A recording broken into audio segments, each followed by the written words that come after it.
और स्वदेश पर आपका स्वागत है। आप देख रहे हैं खरा सौदा। आपके साथ मैं हूं मानसी दवे और मेरे साथ है अजय और प्रियंका।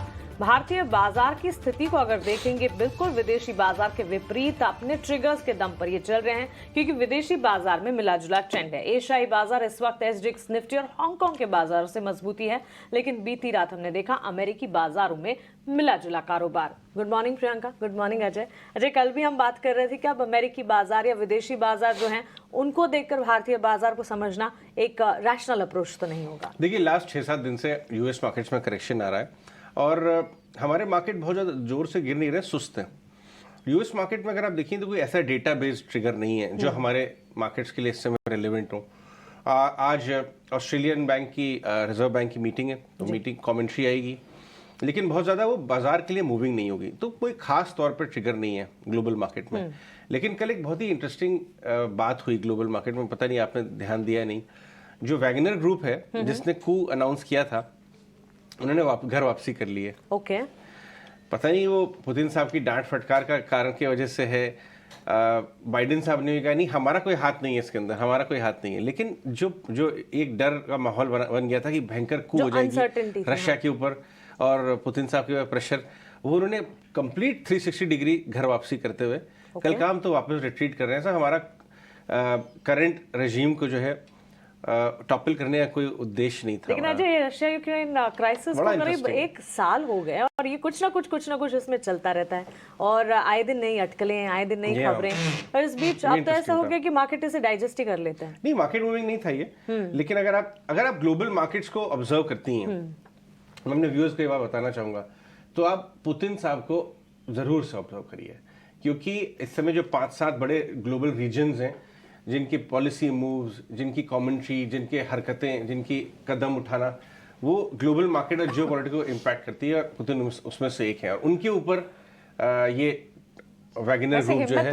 हिम्मत थी, बड़ी हिम्मत थी। तो यही एक इंटरेस्टिंग चीज हुई है पूरे ग्लोबल मार्केट में। 24 घंटे में हर चीज को आपको एकदम एक करके मूव को कनेक्ट करने की जरूरत नहीं है। ये वैसा ही बाजार है, ग्लोबल मार्केट का कोई इम्पैक्ट खास इंडिया पे हो नहीं रहा है अभी, तो लाइट है। लेकिन इंडियन मार्केट्स किस लिए थोड़ा सा रेजिस्टेंस जोन पे अटके हुए हैं 18,700 के पास, और बड़े बड़े हैवी वेट्स नहीं चल रहा है, रिलायंस नहीं चल रहा, बड़ा ड्रैगर है इनफैक्ट रिलायंस इस पूरे साल का। एचडीएफसी ट्विंस, ये शायद मर्जर का एक इम्पैक्ट आ रहा है, क्योंकि एचडीएफसी बैंक पूरे ग्रुप में स्ट्रेंथ थी, लेकिन अब वहां से थोड़ी सी। देखिए, ऐसा है कि मर्जर का इम्पैक्ट तो पॉजिटिव होगा जो भी होगा। आप ये कह सकते हैं कि ग्लोबल अगर अपने मार्केट्स की बात करें कि 3 हिस्से बाजार के सुस्ती का कारण बन गए। एक रिलायंस इंडस्ट्रीज, तमाम कारण है, हम लेके आएंगे, बात करेंगे, लेकिन 2450-2500 क्रॉस नहीं करता है।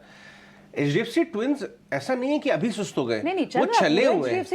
अगर आप एचडीएफसी बैंक को देखिए तो दोनों चले हुए, अब लास्ट 2-3 दिन से सुस्त हो गए। तो इसके कारण की वजह से आपको निफ्टी में थोड़ी सुस्ती नजर आ रही है। बैंक निफ्टी में तो हल्की कमजोरी है, लेकिन इसका मतलब ये नहीं कि पूरा मार्केट बोरिंग है। आपको फार्मा में बहुत जबरदस्त तेजी दिखाई दे रही है, इनफैक्ट डेज हाई पे बंद हुआ। आईटी में रिबाउंड आ गया है ऐसे समय में जब नैस्डैक में कमजोरी है, तो आईटी में रिबाउंड आ रहा है, वो भी इंडेक्स डेज हाई की तरफ बंद हुआ।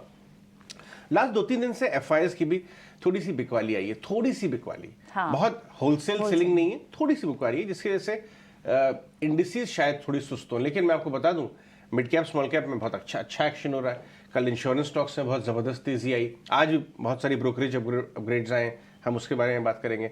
तो फार्मा और आईटी को छोड़कर भी जो डिफेंसिव्स हैं, जहां बाजार हाइड करने की कोशिश कर रहा है, ये देखिए small cap index days high बंद हुई।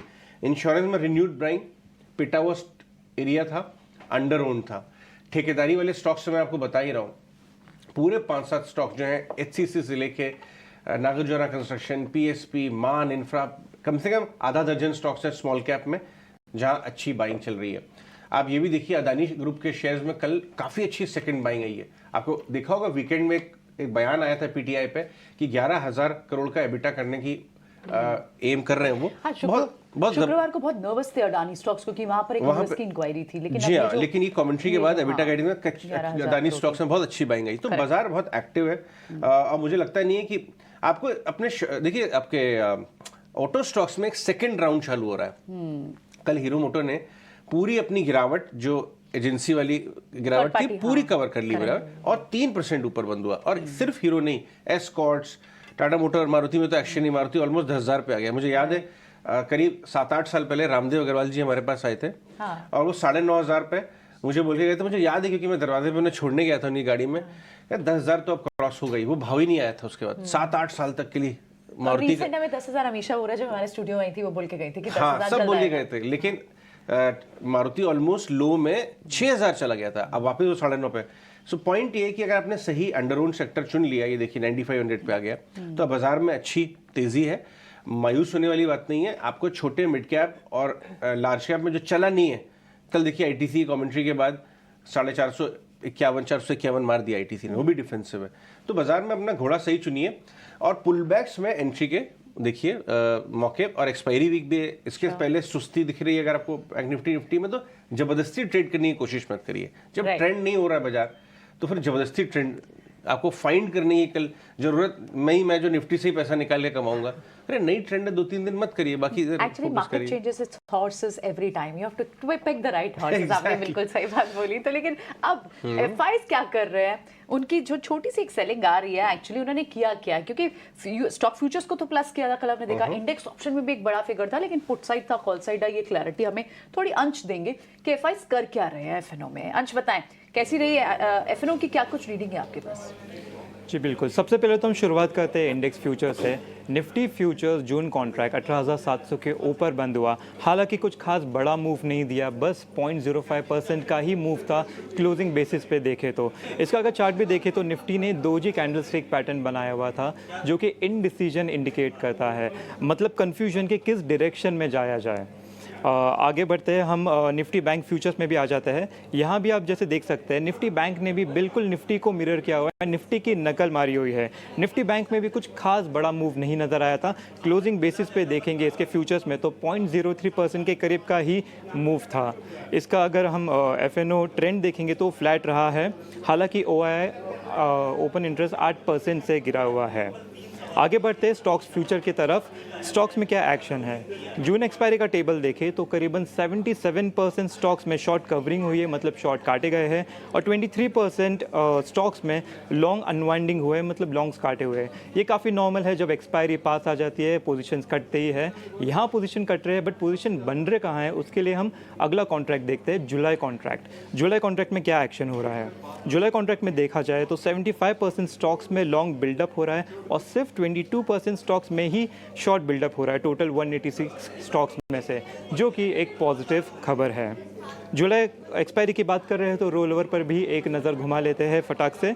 हाई रोल ओवर वाले stocks India bulls housing finance है, डेल्टा कॉप है, बलरामपुर चीनी है, ग्रासिम और जी जैसे स्टॉक्स में काफ़ी हाई डिलीवरी नज़र आ रही है।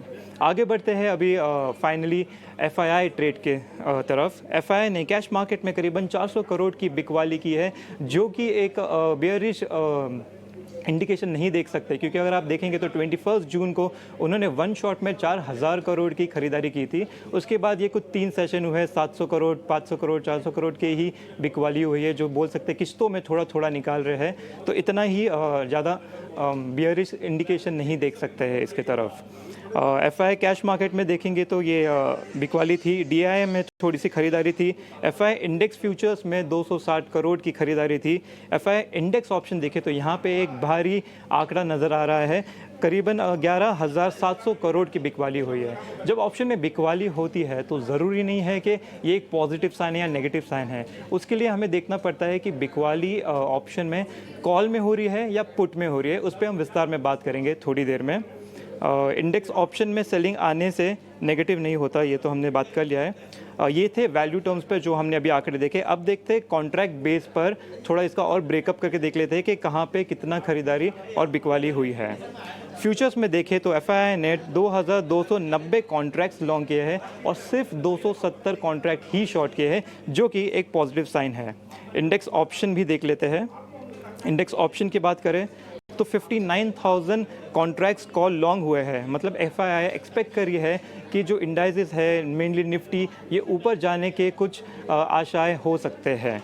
कॉल शॉर्ट्स भी भारी हो रहे हैं 96,000 कॉन्ट्रैक्ट से, तो हम कह सकते हैं कि शायद अभी जो लेवल है इसके ऊपर थोड़ा सा यहाँ पे कॉल बाइंग हो रही है, लेकिन उसके और ऊपर जाएंगे तो वहाँ पे शायद से कॉल शॉर्ट्स हो रहे होंगे। ये करीबन हो सकता है 19,000 साइकोलॉजिकल लेवल या 18,900 के पास, जहाँ पे ऑल टाइम हाई लेवल था। पुट लॉन्ग भी देख लेते हैं। पुट लॉन्ग में काफ़ी कम पोजीशंस थे, जो कि एक पॉजिटिव साइन है। अगर पुट लॉन्ग बड़ा होता है, इसका मतलब हम ये कह सकते हैं कि FII नीचे के तरफ एक्सपेक्ट कर रहे हैं। अभी कम है, इसलिए ऐसा ज़्यादा कोई स्ट्रॉन्ग इंडिकेशन नहीं है नीचे के तरफ। पुट शॉर्ट की अगर आंकड़ा देखें तो ये भी काफ़ी बड़ा है। 80,000 कॉन्ट्रैक्ट पुट शॉर्ट हुए हैं। मतलब FII ऑप्शन प्लेयर्स जो है इंडेक्स में एक नियर टर्म लेवल में कहीं पे सपोर्ट देख रहे हैं, कहीं पे अच्छा बेस बना हुआ है, इसलिए वो पुट शॉर्ट कर रहे हैं और एक्सपेक्ट कर रहे हैं कि निफ्टी या बाकी इंडाइसेस कुछ एक लेवल के नीचे नहीं गिरे हैं। FII लॉन्ग शॉर्ट अगर हम ये रेशियो देखें तो FII में 53% रहा है, रिटेल में 50 रहा है, इसमें कुछ चेंज नहीं हुआ है। लगातार 2-3 दिनों से इसके आसपास ही मंडरा रहा है। PCR देखें तो PCR करीबन 0.9 0.8 के इसके आसपास ही रहा है। PCR अगर 0.7 के नीचे जाता है तो अच्छा बुलिश इंडिकेशन देता है, और 1.2 के थोड़ा ऊपर आ जाए तो थोड़ा थोड़ा बेरिश की तरफ चला जाता है। तो अभी ऐसा कुछ खास इंडिकेशन PCR से नहीं मिल रहा है। अगर इंडिया विक्स देखें तो यहाँ पे भी कुछ खास इंडिकेशन नहीं आ रहा है। 11.4 11.2 के आसपास ही मंडरा रहा है। 10 के नीचे आता है तो हम कह सकते हैं कि एक बड़ा वॉलेटिलिटी आने के इंडिकेशंस है। अभी 11 है तो करीबन अभी कुछ ज़्यादा खास इंडिकेशन नहीं मिल पा रहा इससे भी। बहुत शानदार FNO का पूरा हाल बताते हुए अंश जो है, एक अंश नहीं, उन्होंने पूरा का पूरा FNO का हाल बता दिया। बिल्कुल, आप देख रहे हैं कितनी शानदार हमारे कॉलीग्स जो है, सिर्फ डेटा ही नहीं, उसके साथ रीजनिंग, उसके मायने क्या, वो भी बता रहे थे। बढ़िया। चलिए आगे चलते हैं और अब हम चार्ट्स की तरफ रुख करते हैं कि चार्ट्स इस समय बाजार का क्या हाल बता रहे हैं। थोड़ी सुस्ती जो बेंचमार्क्स पे दिख रही है, लेकिन बाजार, बाकी का जो बाजार है, बेंचमार्क इंडिसेस के बाहर का बाजार, उसमें काफी ज्यादा एक्शन होता है। किरण जानी हमारे साथ जुड़ रहे हैं और पैनलिस्ट भी जुड़ेंगे, लेकिन किरण से बातचीत लेके चलते हैं आगे। Kiran, Nifty bank Nifty, okay, Vaishali भी है हमारे साथ। गुड मॉर्निंग वैशाली, आपको भी। किरण, निफ्टी बैंक निफ्टी में बड़ी सुस्ती है। करेंट ट्रेड या 1-2 दिन के लिए छोड़ दें, सिर्फ ऑब्जर्वेशन पे डाल दें? Very good morning everyone. So अगर हम मार्केट का डेटा देखें तो एफआईआई डेटा के साथ में स्टार्ट करूंगा कि कैश मार्केट में कहीं ना कहीं वापस एफआईआई की तरफ से हम बिकॉली देख रहे हैं, और जिस तरह से मंथली एक्सपायरी की तरफ बढ़ रहे हैं, कहीं ना कहीं जिस तरह से ओपन इंटरेस्ट वाइज डेटा आप देखोगे तो लॉन्ग अनवाइंडिंग हम डेफिनेटली देख रहे हैं। कल फ्यूचर्स में से ऑलमोस्ट 3000 कॉन्ट्रैक्ट लॉन्ग अनवाइंड हुए हैं, लेकिन कहीं ना कहीं जिस तरह से ऑप्शंस में डेटा हम देख रहे हैं, जैसे कल कॉल लॉन्ग की मैं बात करूं तो 2,27,000 लॉट हुए, उसके सामने कॉल राइटिंग की बात करूं तो 2,10,000 लॉट हुए। तो कहीं ना कहीं भले ही मार्जिनल से कॉल बायर जो है वो मार्केट में अभी एक्टिव हो चुके हैं, एफआईआई की तरफ से मैं बात कर रहा हूं, और कहीं ना कहीं पुट राइटर्स जो है वो भी मार्केट नीचे होने के बावजूद भी 1,38,000 का ओपन इंटरेस्ट एड ऑन किया है। तो कहीं ना कहीं ये कॉन्फिडेंस दे रहा है कि बाजार में जो ये डिप आ रहा है वो एक अपॉर्चुनिटी हो सकता है। टेक्निकली भी हम देखें तो कहीं ना कहीं 18,700 18,600 ये एक इंटरमीडिएट सपोर्ट है। जिस तरह से हमने देखा था कि 18,200 18,300 मार्केट में एक सपोर्ट का काम कर रहा था, उसके बाद हमने 18,800 तक की रैली देखी। सिमिलर वे निफ्टी में अभी 18,600 18,700 एक इंटरमीडिएट सपोर्ट है। तो कोई भी डिप आता है डेफिनेटली हमें लॉन्ग करके जाना चाहिए। हमारा पर्सनली व्यू है कि 18,540 से 18,580 अगर ये लेवल मिलते हैं तो it would be the best opportunity to enter into the market. 18,840 तक के हमारे टारगेट है और 18,440 हम स्टॉप लॉस मेंटेन करेंगे। ये मंथली एक्सपायरी के लिए पोजिशनल काइंड ऑफ कॉल है, तो कोई भी डिप आता है निफ्टी में डेफिनेटली हम लॉन्ग करके जाएंगे। बैंक निफ्टी में भी कहीं ना कहीं जिस तरह से 43,500 और 43,300 इस यहाँ पे जिस तरह का पुट राइटिंग हुआ है, कल भी हमने देखा कि 43,500 के ऊपर 1,76,000 लॉट का ओपन इंटरेस्ट है, 43,300 के ऊपर 71,000 लॉट का ओपन इंटरेस्ट है। तो ये 200 पॉइंट के अंदर कोई भी गिरावट आती है बैंक निफ्टी में तो बैंक निफ्टी में मेरे हिसाब से हमें लॉन्ग करना चाहिए। ऊपर में 43,800 एक रेजिस्टेंस भी है, क्योंकि 43,800 के ऊपर 1,32,000 का कॉल राइटिंग भी हुआ है। तो जैसे ही 43,800 क्रॉस होगा, हमें लग रहा है मार्केट में एक शॉर्ट कवरिंग आ सकती है, जहां पे 44,000 प्लस के लेवल्स दिख सकते हैं। सो बैंक निफ्टी और निफ्टी दोनों में बाय ऑन डिप्स की ही स्ट्रेटेजी रहेगी। बैंक निफ्टी में पर्टिकुलरली 43,400 के आसपास हम लॉन्ग करके जाएंगे।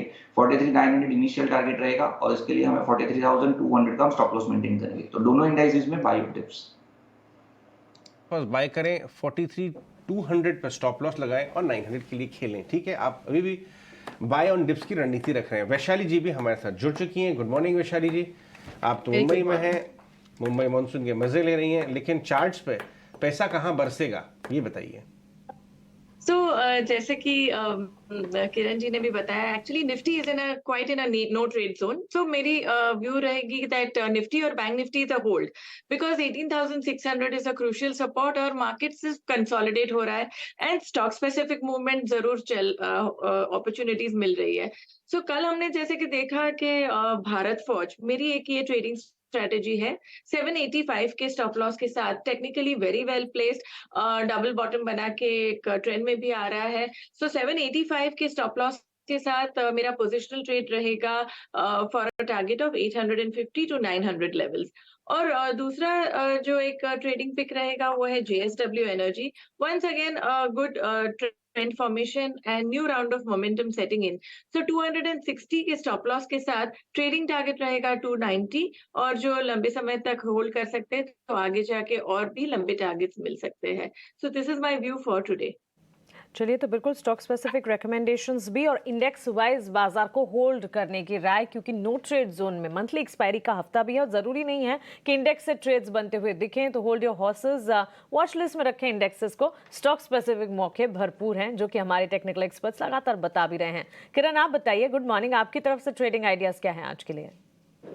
सो हमारी तरफ से दो ट्रेडिंग आइडियाज है, दोनों एक प्लेटफॉर्म स्टॉक है. तो पहला स्टॉक है एमसीएक्स. एमसीएक्स में हमने देखा था कि एक अच्छी खासी गिरावट के बाद स्टॉक में high top high bottom pattern के अंदर ट्रेड कर रहा है. करंट जंक्चर पे अगर हम देखें तो क्लियर कट एक राउंडिंग बॉटम पैटर्न ब्रेकआउट है, डबल बॉटम पैटर्न ब्रेकआउट भी हमें देखने को मिला था. और लास्ट टाइम हमने देखा था कि 1600 के लेवल के आसपास से ये बिकवाली आई थी. अब 1630 के आसपास ये स्टॉक सस्टेन है.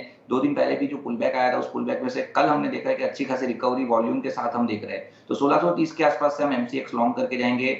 1694 एज अ टारगेट हम मेंटेन करें, 1590 एज अ स्टॉप लॉस हम एमसीएक्स के अंदर मेंटेन करेंगे. नेक्स्ट जो कॉल है वो सीडीएसएल है. सीडीएसएल में भी सेम वे हमने देखा था कि एक अच्छी खासी गिरावट के बाद स्टॉक पे कंसोलिडेशन हुआ है 1000 से 950. इसके बीच में एक बड़ा सा राउंडिंग बॉटम पैटर्न, या तो आप inverted head and shoulder pattern भी बोल सकते हो. साथ ही साथ एक रेक्टेंगल पैटर्न है जहां पे 1050 से 1000 के बीच में स्टॉक कंसोलिडेट हुआ था.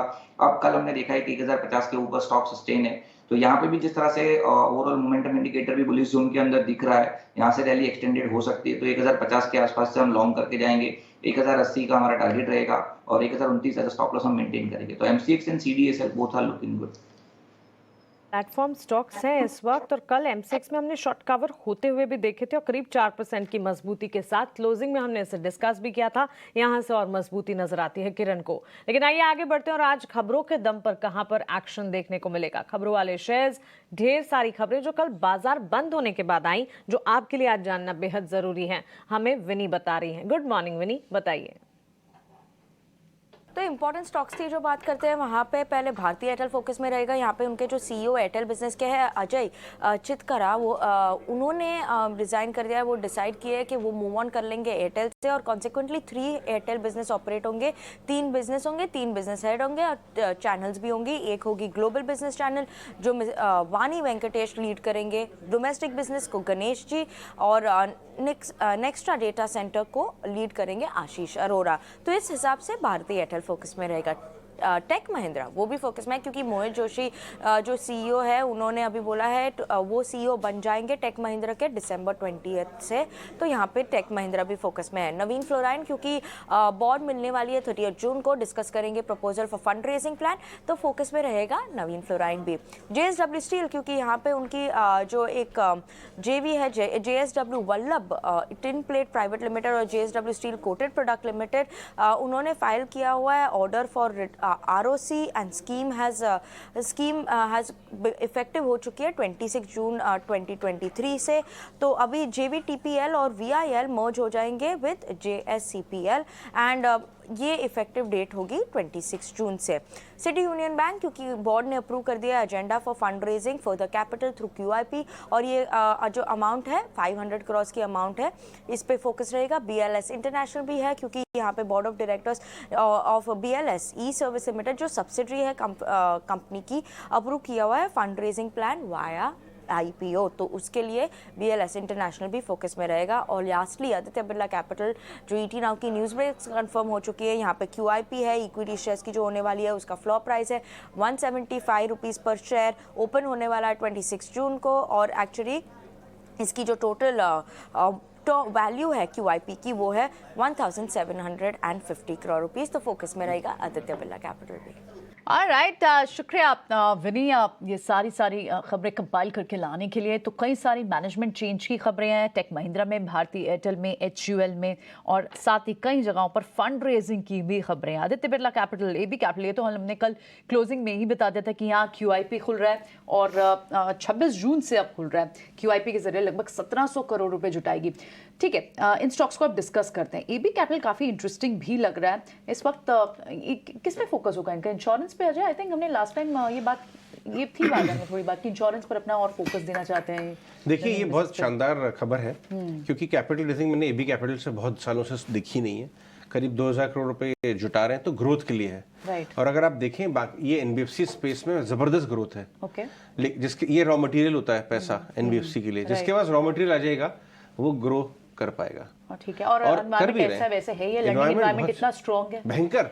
NBFC इस समय हाईएस्ट ग्रोथ सेगमेंट बन गए सारी लेंडिंग में। करेक्ट। और क्योंकि इकोनॉमी का हाल इतना शानदार है, तो रॉ मटेरियल मिल रहा है, कंपनी काफी अच्छा ग्रोथ के स्टेप्स ले रही है। एक नई मैनेजमेंट है, हम जानते हैं उनको। और देखिए, स्टॉक में बहुत ज्यादा ओनरशिप नहीं है, बट दिग्गज इन्वेस्टर इसमें आना शुरू हो गए।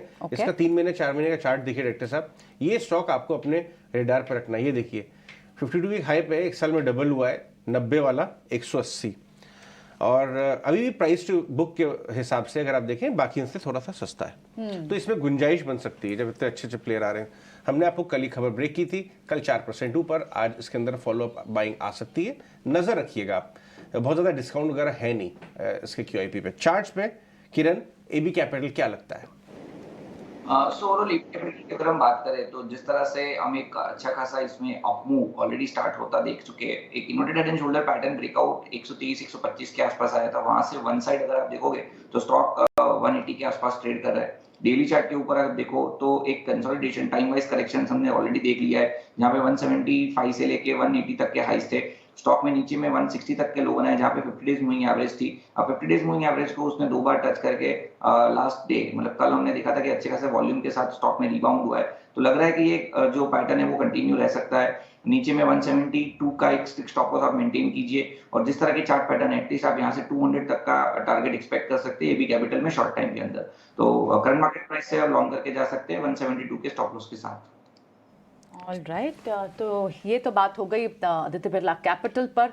कुछ और स्टॉक्स भी लेते हैं। BLS इंटरनेशनल भी 2-3 दिन से, इनफैक्ट पिछले हफ्ते से ही अच्छी मूव्स थी उसमें, और उस पर एक न्यूज़ आई है उनकी जो सब्सिडरी है उसे वो IPO के जरिए, ऑफकोर्स IPO के जरिए फंड, इक्विटी फंड रेजिंग का उनका प्लान है। तो BLS इंटरनेशनल पे क्या फर्दर मोमेंटम भी दिख सकता है? कल थोड़ा सा माइनस ही प्रॉफिट बुकिंग थी, पिछले हफ्ते अच्छा चला भी है ये स्टॉक। वैशाली, BLS इंटरनेशनल आपके रडार पे होगा? Definitely. Actually, I have been tracking this stock, और मैं मेरे क्लाइंट्स को भी 170 लेवल से बाय के रिकमेंडेशन से ये मेरा ट्रेड चालू है।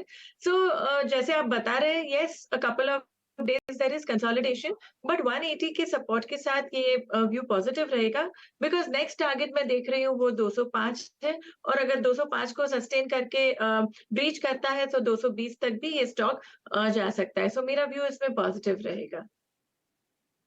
BLS इंटरनेशनल पर व्यू पॉजिटिव है, लेकिन इस बीच लगातार ऑटो सेक्टर फोकस में है, और खबरें तो लगातार आती हैं, लेकिन नए लॉन्चेस के चलते ऑटो सेक्टर में हम देख रहे हैं आए दिन कई सारे न्यूज़ फ्लोज, और ऐसा ही एक न्यूज़ फ्लो बजाज ऑटो के लिए, क्योंकि ट्रायम्फ अजय आज लॉन्च होने जा रही है। एंड ट्रायम्फ के लॉन्च से ठीक पहले अगर देखें, हमने पिछले दिनों बजाज ऑटो पर कई सारे ब्रोकरेज रिपोर्ट्स, और ट्रायम्फ पर तो इनफैक्ट हमने रिसर्च भी की, डीप डाइव, और टक्कर देने वाली ये देखिए विजुअल्स आपके हेडलाइन में भी चले थे, उसी समय से मैं इसको देख रहा हूँ। बहुत ही शानदार गजब की बाइक दिखाई दे रही है।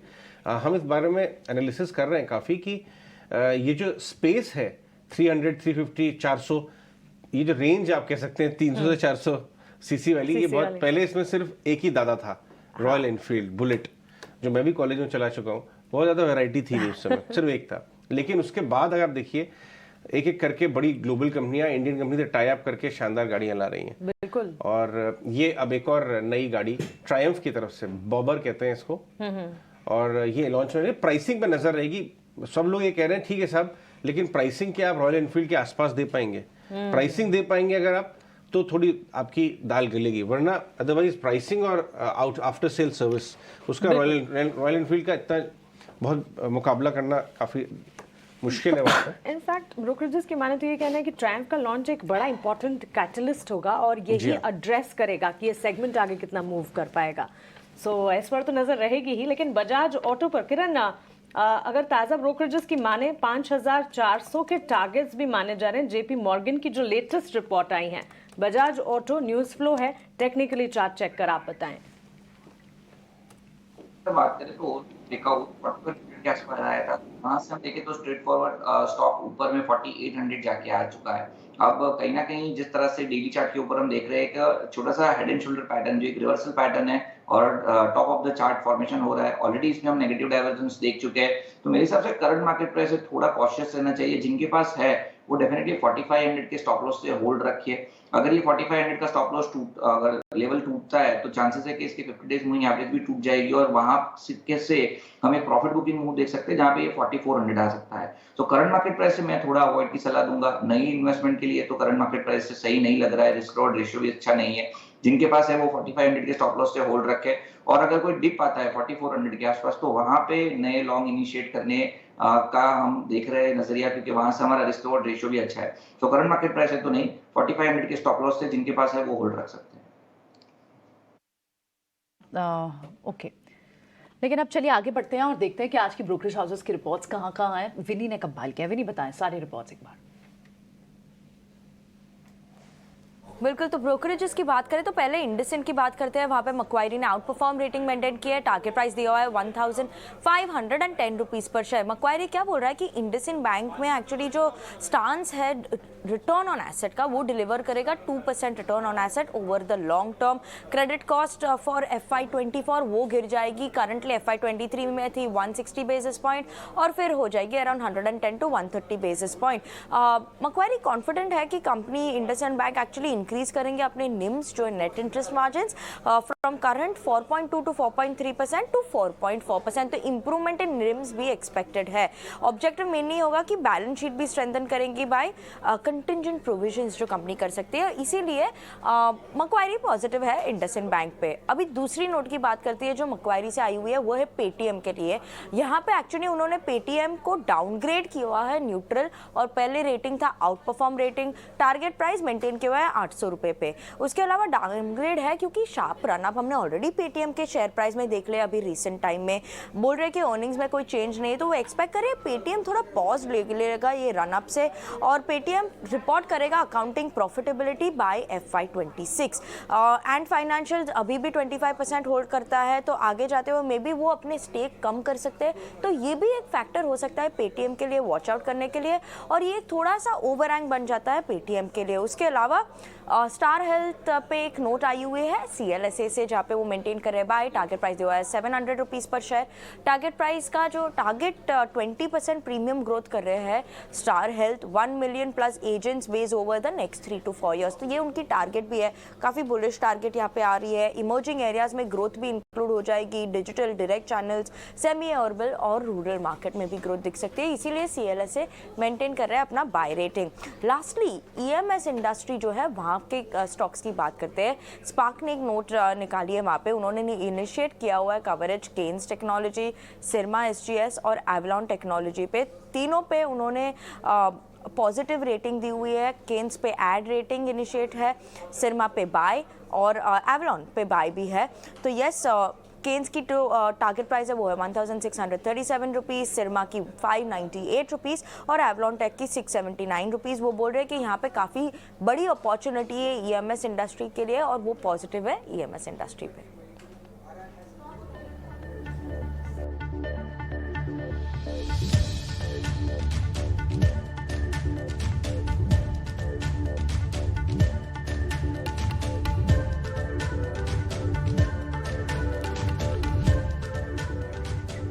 तो बल्कि जितनी भी रिपोर्ट्स थी उसमें से एक पूरे स्पेस पे स्पार्क्स की रिपोर्ट्स हैं, केन्स, सिरमा।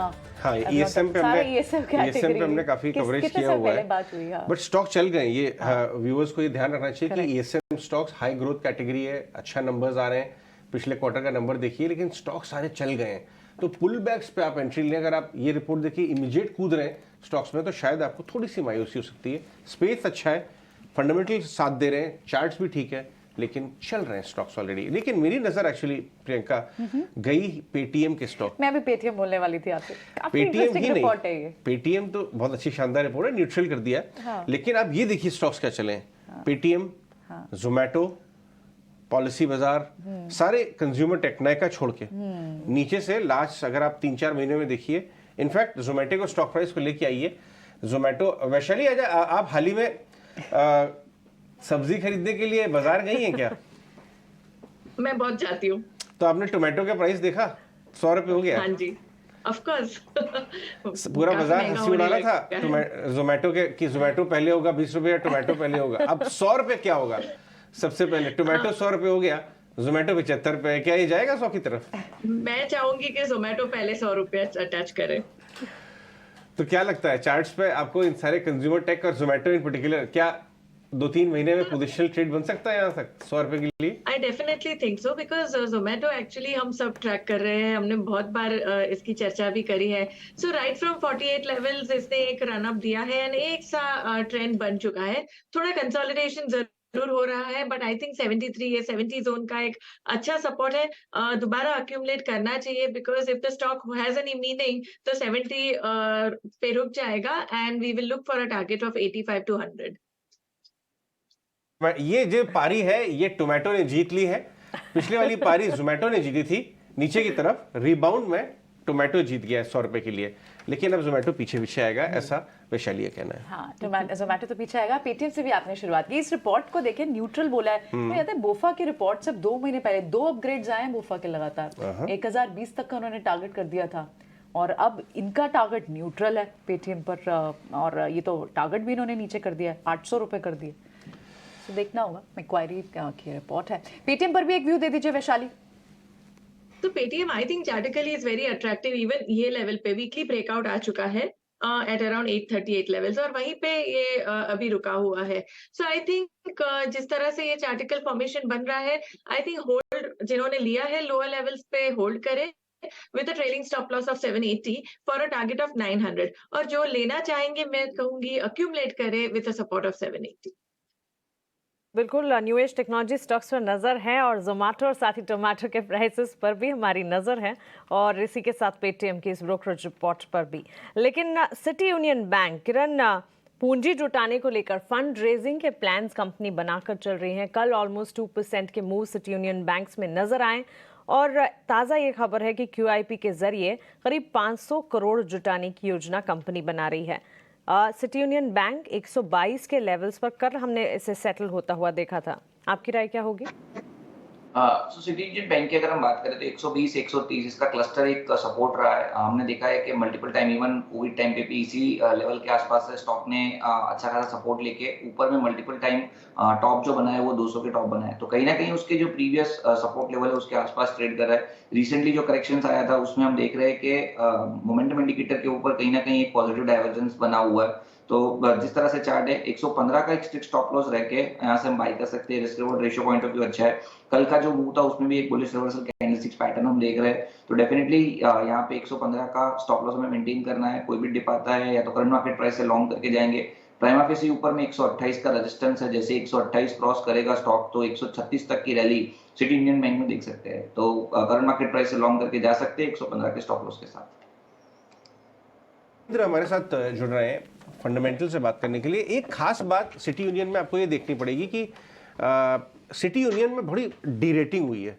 200 रुपए का भाव नीचे में, डायरेक्टर साहब लेके आइए थोड़ा लंबा चार्ट, नीचे में ये 120 तक गया था और अभी भी वहीं पे 120-22 पे।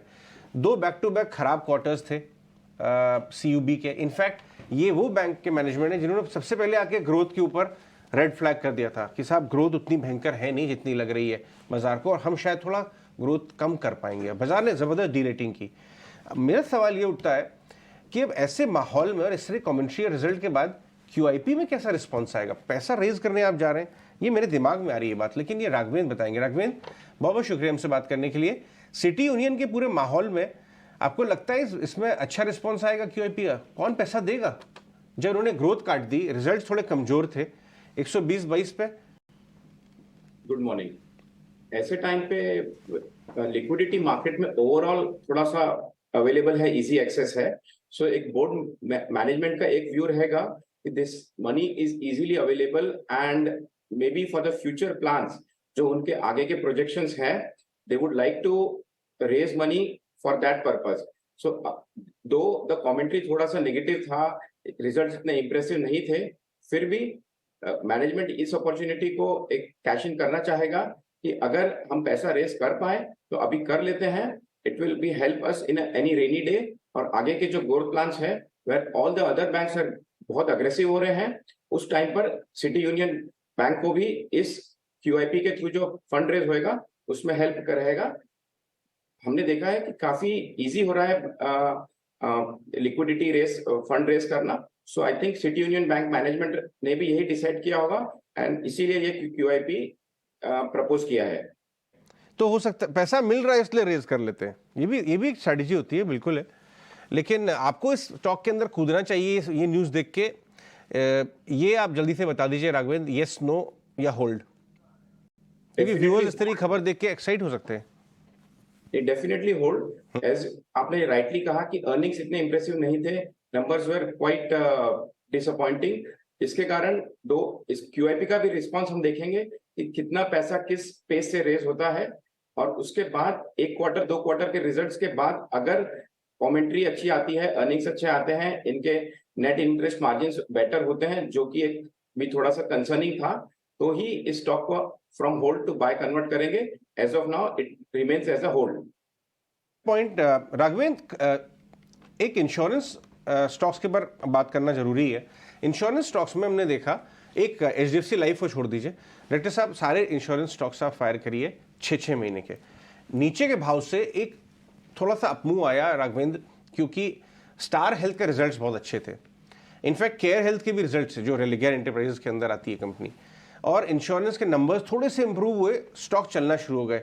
ये 3-3 महीने डायरेक्टर साहब, 6-6 महीने, क्योंकि नीचे से कैप्चर करिए कि काफ़ी अच्छी रिकवरी आई है. पिटे हुए स्टॉक थे, अंडर ओन्ड थे, और आपके बजट के बाद भी इनकी बहुत ज़बरदस्त पिटाई हुई थी. क्या इन वैल्यूएशंस पे आपको इंश्योरेंस स्टॉक ठीक लगते हैं? और स्टार हेल्थ इन पर्टिकुलर बताइएगा, जो 700 रुपये का भाव है इस समय, 700 का टारगेट आया उसके लिए. राघवेंद्र, स्पेसिफिकली बजट में जो अनाउंसमेंट हुआ that was very negative for the insurance sector, और उसके बाद ऐसा लगा था कि दिस एक काफी बड़ा नेगेटिव ब्लो रहेगा. एंड उसके बाद जो रिकवरी आई है, ऐसा लगता है the worst is over for the entire insurance sector. तो वहां से जो मार्च एंडिंग क्वार्टर था, विच इज द क्वार्टर जहां पर सबसे ज्यादा पॉलिसीज होती है इश्यू, तो उसके अर्निंग्स के भी बेटर नंबर्स आए थे. तो दोनों चीजें एक साथ हुई, वर्स्ट अनाउंसमेंट आया, स्टॉक्स में नेगेटिव रिएक्शन हुआ, and March quarter ending which supposedly for the insurance sector एक बेस्ट क्वार्टर होता है. दोनों चीजों का सिंक होना is where let's say start of this financial year 1st April से इंश्योरेंस सेक्टर के सारे स्टॉक्स में अच्छा चला है. Star health insurance specifically numbers were very impressive.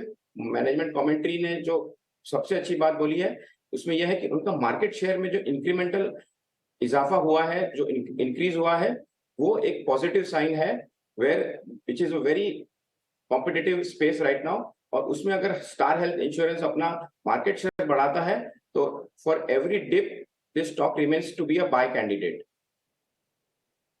और राइट, तो ये तो स्टार हेल्थ पर एक व्यू रहा, ठीक है. और भी फंडामेंटल राय लेंगे, लेकिन चर्चा को आगे बढ़ाएं उससे पहले एक और टेक्निकल राय ले लेते हैं. हमारे साथ कुणाल बोथरा भी है, हमारे स्टूडियो में बने हुए हैं. उनसे समझते हैं कि आज वो कहाँ नजर बनाया है. कुणाल, थोड़ा सा रेंज बाउंड तो दिख रहा है जो सेशन है इस वक्त, क्योंकि ऊपर की तरफ 18,700 18,650 की तरफ कैप्सा लग रहा है, लेकिन स्टॉक स्पेसिफिक स्टॉक्स में काफ़ी एक्शन है. आपने कहाँ कैप्चर किया एक्शन? आप कौन से स्टॉक्स को देख रहे हैं?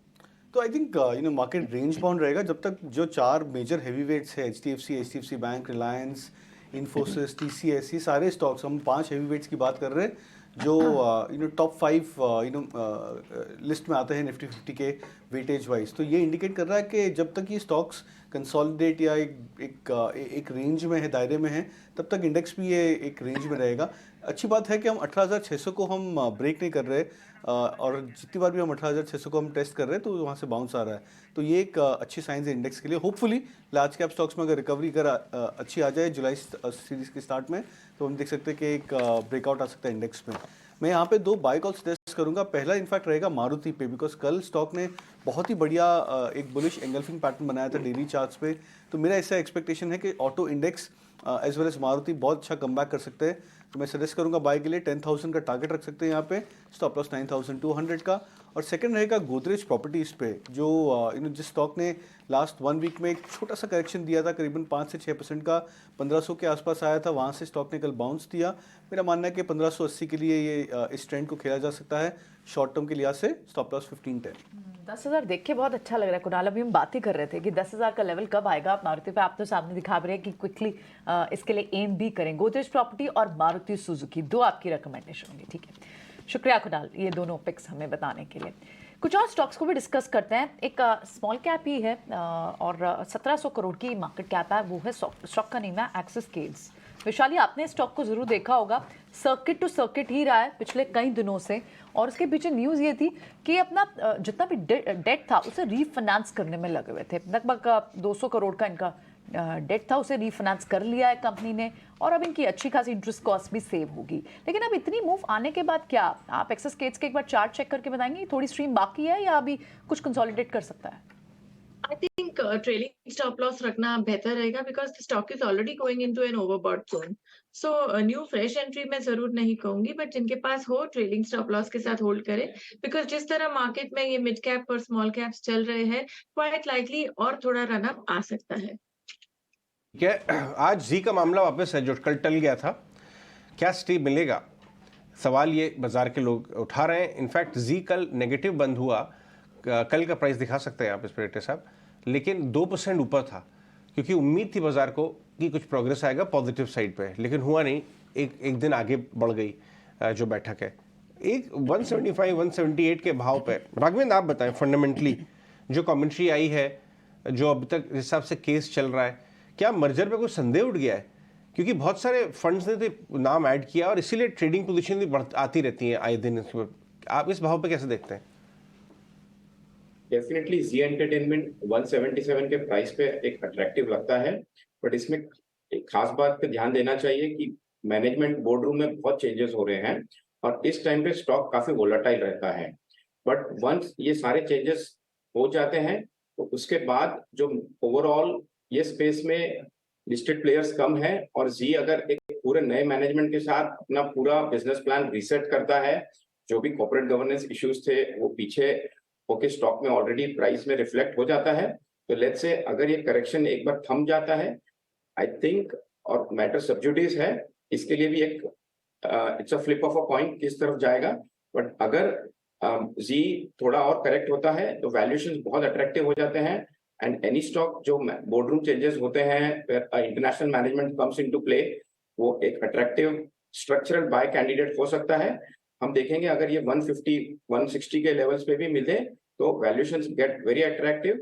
सी एंटरटेनमेंट उस रेंज में आप ध्यान रख सकते हैं for structural long term by candidate. Okay, तो ये तो रहा जी एंटरटेनमेंट पर एक फंडामेंटल व्यू, ठीक है। बड़ा मुश्किल होता है इसकी एक्चुअली चाल को प्रिडिक्ट करना भी, टेक्निकली भी, कि किस तरह से रिएक्ट करेगा। ट्रेडर्स इतने एक्टिव रहते हैं स्टॉक में, लेकिन लगातार हम कोशिश कर रहे हैं कि आपको एक फंडामेंटल राय भी साथ साथ देते रहें। पर जी एंटरटेनमेंट पर वॉच आउट तो करना हो। कुछ और स्टॉक्स आपकी नज़र जा रही है? जी हाँ, मेरी नज़र जा रही है एक दूध बनाने वाली कंपनी, दूध चीज, मैं समझ गई आपकी बात, और वो है पराग milk. Correct.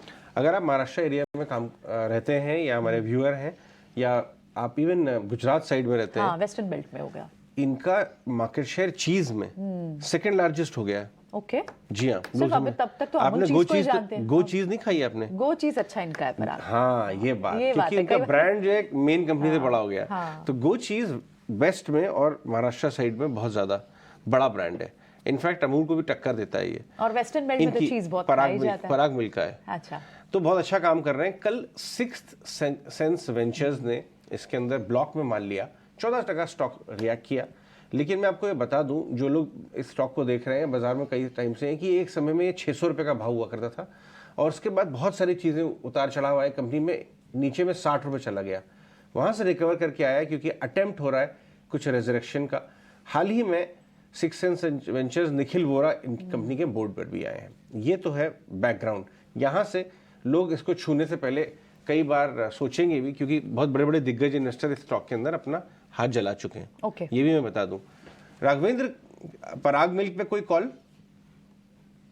Overall FMCG space next 1 year में बेटर करेगा ऐसा हमारा मानना है। इसके 2 रीजंस हैं। एक तो प्रोग्रेस ऑफ द मॉनसून जो एक इमीडिएट टर्म पे दिखेगा, एंड सेकंड ओवरऑल जिस स्टेट में ये सबसे ज्यादा प्रेजेंट है महाराष्ट्र, उसमें असेंबली इलेक्शंस ड्यू है and then we have Lok Sabha elections in 2024। तो ओवरऑल गवर्नमेंट के पॉपुलिस्ट मेजर्स आते हैं और कंज्यूमर स्पेंडिंग ज्यादा हो जाती है, तो this could also benefit Parag mills. तो ये 2 चीजें फंडामेंटल साइड पे एक पॉजिटिव ट्रिगर रहेगी स्टॉक के लिए। Stock has had it's glory days जब 600 के भाव पे भी ट्रेड करता था, बट अभी बिटन डाउन है। और कोई भी जब बड़ा इन्वेस्टर आता है, specially the name you mention, जो एफएमसीजी स्पेस में काफी एक्टिव रहे हैं, they have success stories in investing stocks, तो उसके साथ एक कंफर्टिंग फैक्टर आता है फॉर एनी रिटेल इन्वेस्टर्स कि हम भी अगर इसमें लेते हैं तो पॉजिटिविटी हो सकती है। Another institutional investors also take it as a positive जब साथ में कोई इंस्टीट्यूशनल इन्वेस्टर का नाम स्टॉक के साथ जुड़ता है। सो यहाँ पर लुक्स लाइक पराग मिल्क का ईपीएस स्टेबलाइज तो हुआ है और इस लेवल पर इतना एक्सपेंसिव नहीं लगता है 135-140 के प्राइस पर। सो ये प्राइस पर पराग मिल्स को बाय के लिए देखा जा सकता है। ऑलराइट, तो ये तो पराग मिल्क पर एक व्यू रहा राघवेंद्र का भी, ठीक है, इस स्टॉक को ट्रैक करके रखेंगे। लेकिन एक और बहुत इंपॉर्टेंट चीज़ है जो हमारे व्यूअर्स को ट्रैक करनी है, और वो ट्रैक करनी है 18 आवर स्वदेश के साथ, क्योंकि ऑप्शंस के एक्शन का भरपूर फायदा अब आपको मिल पाएगा। मार्केट आवर्स के दौरान ही हर घंटे हम आपको बताएंगे ऑप्शंस के चैंपियन, ऐसे ट्रेड जो आपका मुनाफा जरूर कमाएंगे। रिसर्च टीम हमारी लगी रहती है देश के बड़े बड़े डेरिवेटिव एक्सपर्ट से बात करके आपके लिए कमाई के शानदार ट्रेड्स लेकर आएगी, तो बिल्कुल इसे मिस मत करिए। हर घंटे 10:40, 12:40, 1:40, 2:40 और अभी भी आपको इस मॉर्निंग शो में भी ऑप्शन के ट्रेड्स मिलेंगे।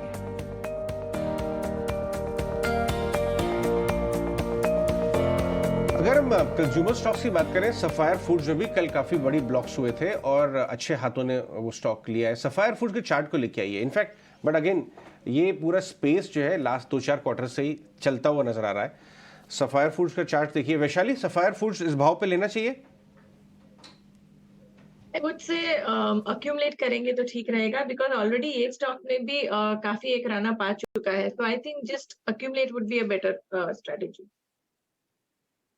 नहीं है शायद इसकी आज ब्लॉक, होनी है, लगनी है, आज होनी लगना है। ब्लॉक है। हाँ, देखिए नीचे से 1000 वाला 1400 के आसपास आपको इस समय मिल रहा है, लेकिन इस फूड में बहुत, इस कंपनी में बहुत एपेटाइट है।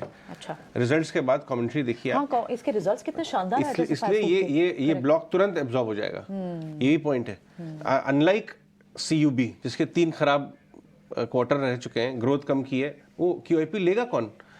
इसके अंदर कम से कम ये है कि रिजल्ट्स अच्छे हैं, ट्रैजेक्टरी बहुत शानदार है। राइट, ये आपने बात बिल्कुल ठीक कही कि ये भी तो बहुत ध्यान देना पड़ता है कि अर्निंग्स ट्रैजेक्टरी है कैसी। ठीक है, चलिए अब पैनल पर हमारे साथ कुछ बोरा भी जुड़ गए हैं, आइए उनसे भी बात करते हैं, देखते हैं वो आज कहाँ ट्रेड के मौके ढूंढ रहे हैं। कुछ मॉर्निंग आपके ट्रेड्स क्या हैं आज के? जी हाँ Priyanka, very good morning to you. सभी को, सारे दर्शकों को भी वेरी गुड मॉर्निंग। वेल देखिए, इंडिसेस पे तो there isn't much happening, so you know stocks are the best way to play the markets currently. Nifty, bank Nifty थोड़े सपोर्ट जोन्स पे हैं, but I would you know just avoid them और may be you know look for buying opportunities on dips. That's the broader you know view on the market and the indices. जहां तक stock specific action की बात है, 2 pics है मेरे। पहला है बाटा इंडिया। ये स्टॉक हमने यू नो कुछ दिन पहले डिस्कस किया था 1680 के 1660 1680 के टारगेट्स के लिए। यू नो सो पहला टारगेट जो था ये हिट होके स्टॉक में हमने करेक्शन देखा है, but again that is in line with markets. मेरे हिसाब से यहाँ पे एक broader recovery is under way, तो किसी को पोजिशनल बेट लेना है तो बिल्कुल बाटा इंडिया में प्ले कर सकते हैं। अगर आप नियर टर्म टारगेट्स के लिए इसमें ट्रेड करना चाहें तो फिर से वही 1660 और 1680 के जो टारगेट्स हैं इसके लिए बाय करें। 1620 आपका स्टॉप लॉस रहेगा। जो मेरा दूसरा पिक है that is from the you know cash segment which is rainbow children's you know medicare. यहाँ पे स्टॉक में अच्छा खासा हमने यू नो अपसर्ज देखा था, थोड़ा साइडवेज हुआ है with a mild you know positive bias, लेकिन यहाँ पे स्टॉक ने जो अपना सपोर्ट जोन है 920 का इसको कॉन्स्टेंटली होल्ड किया है in the market fall.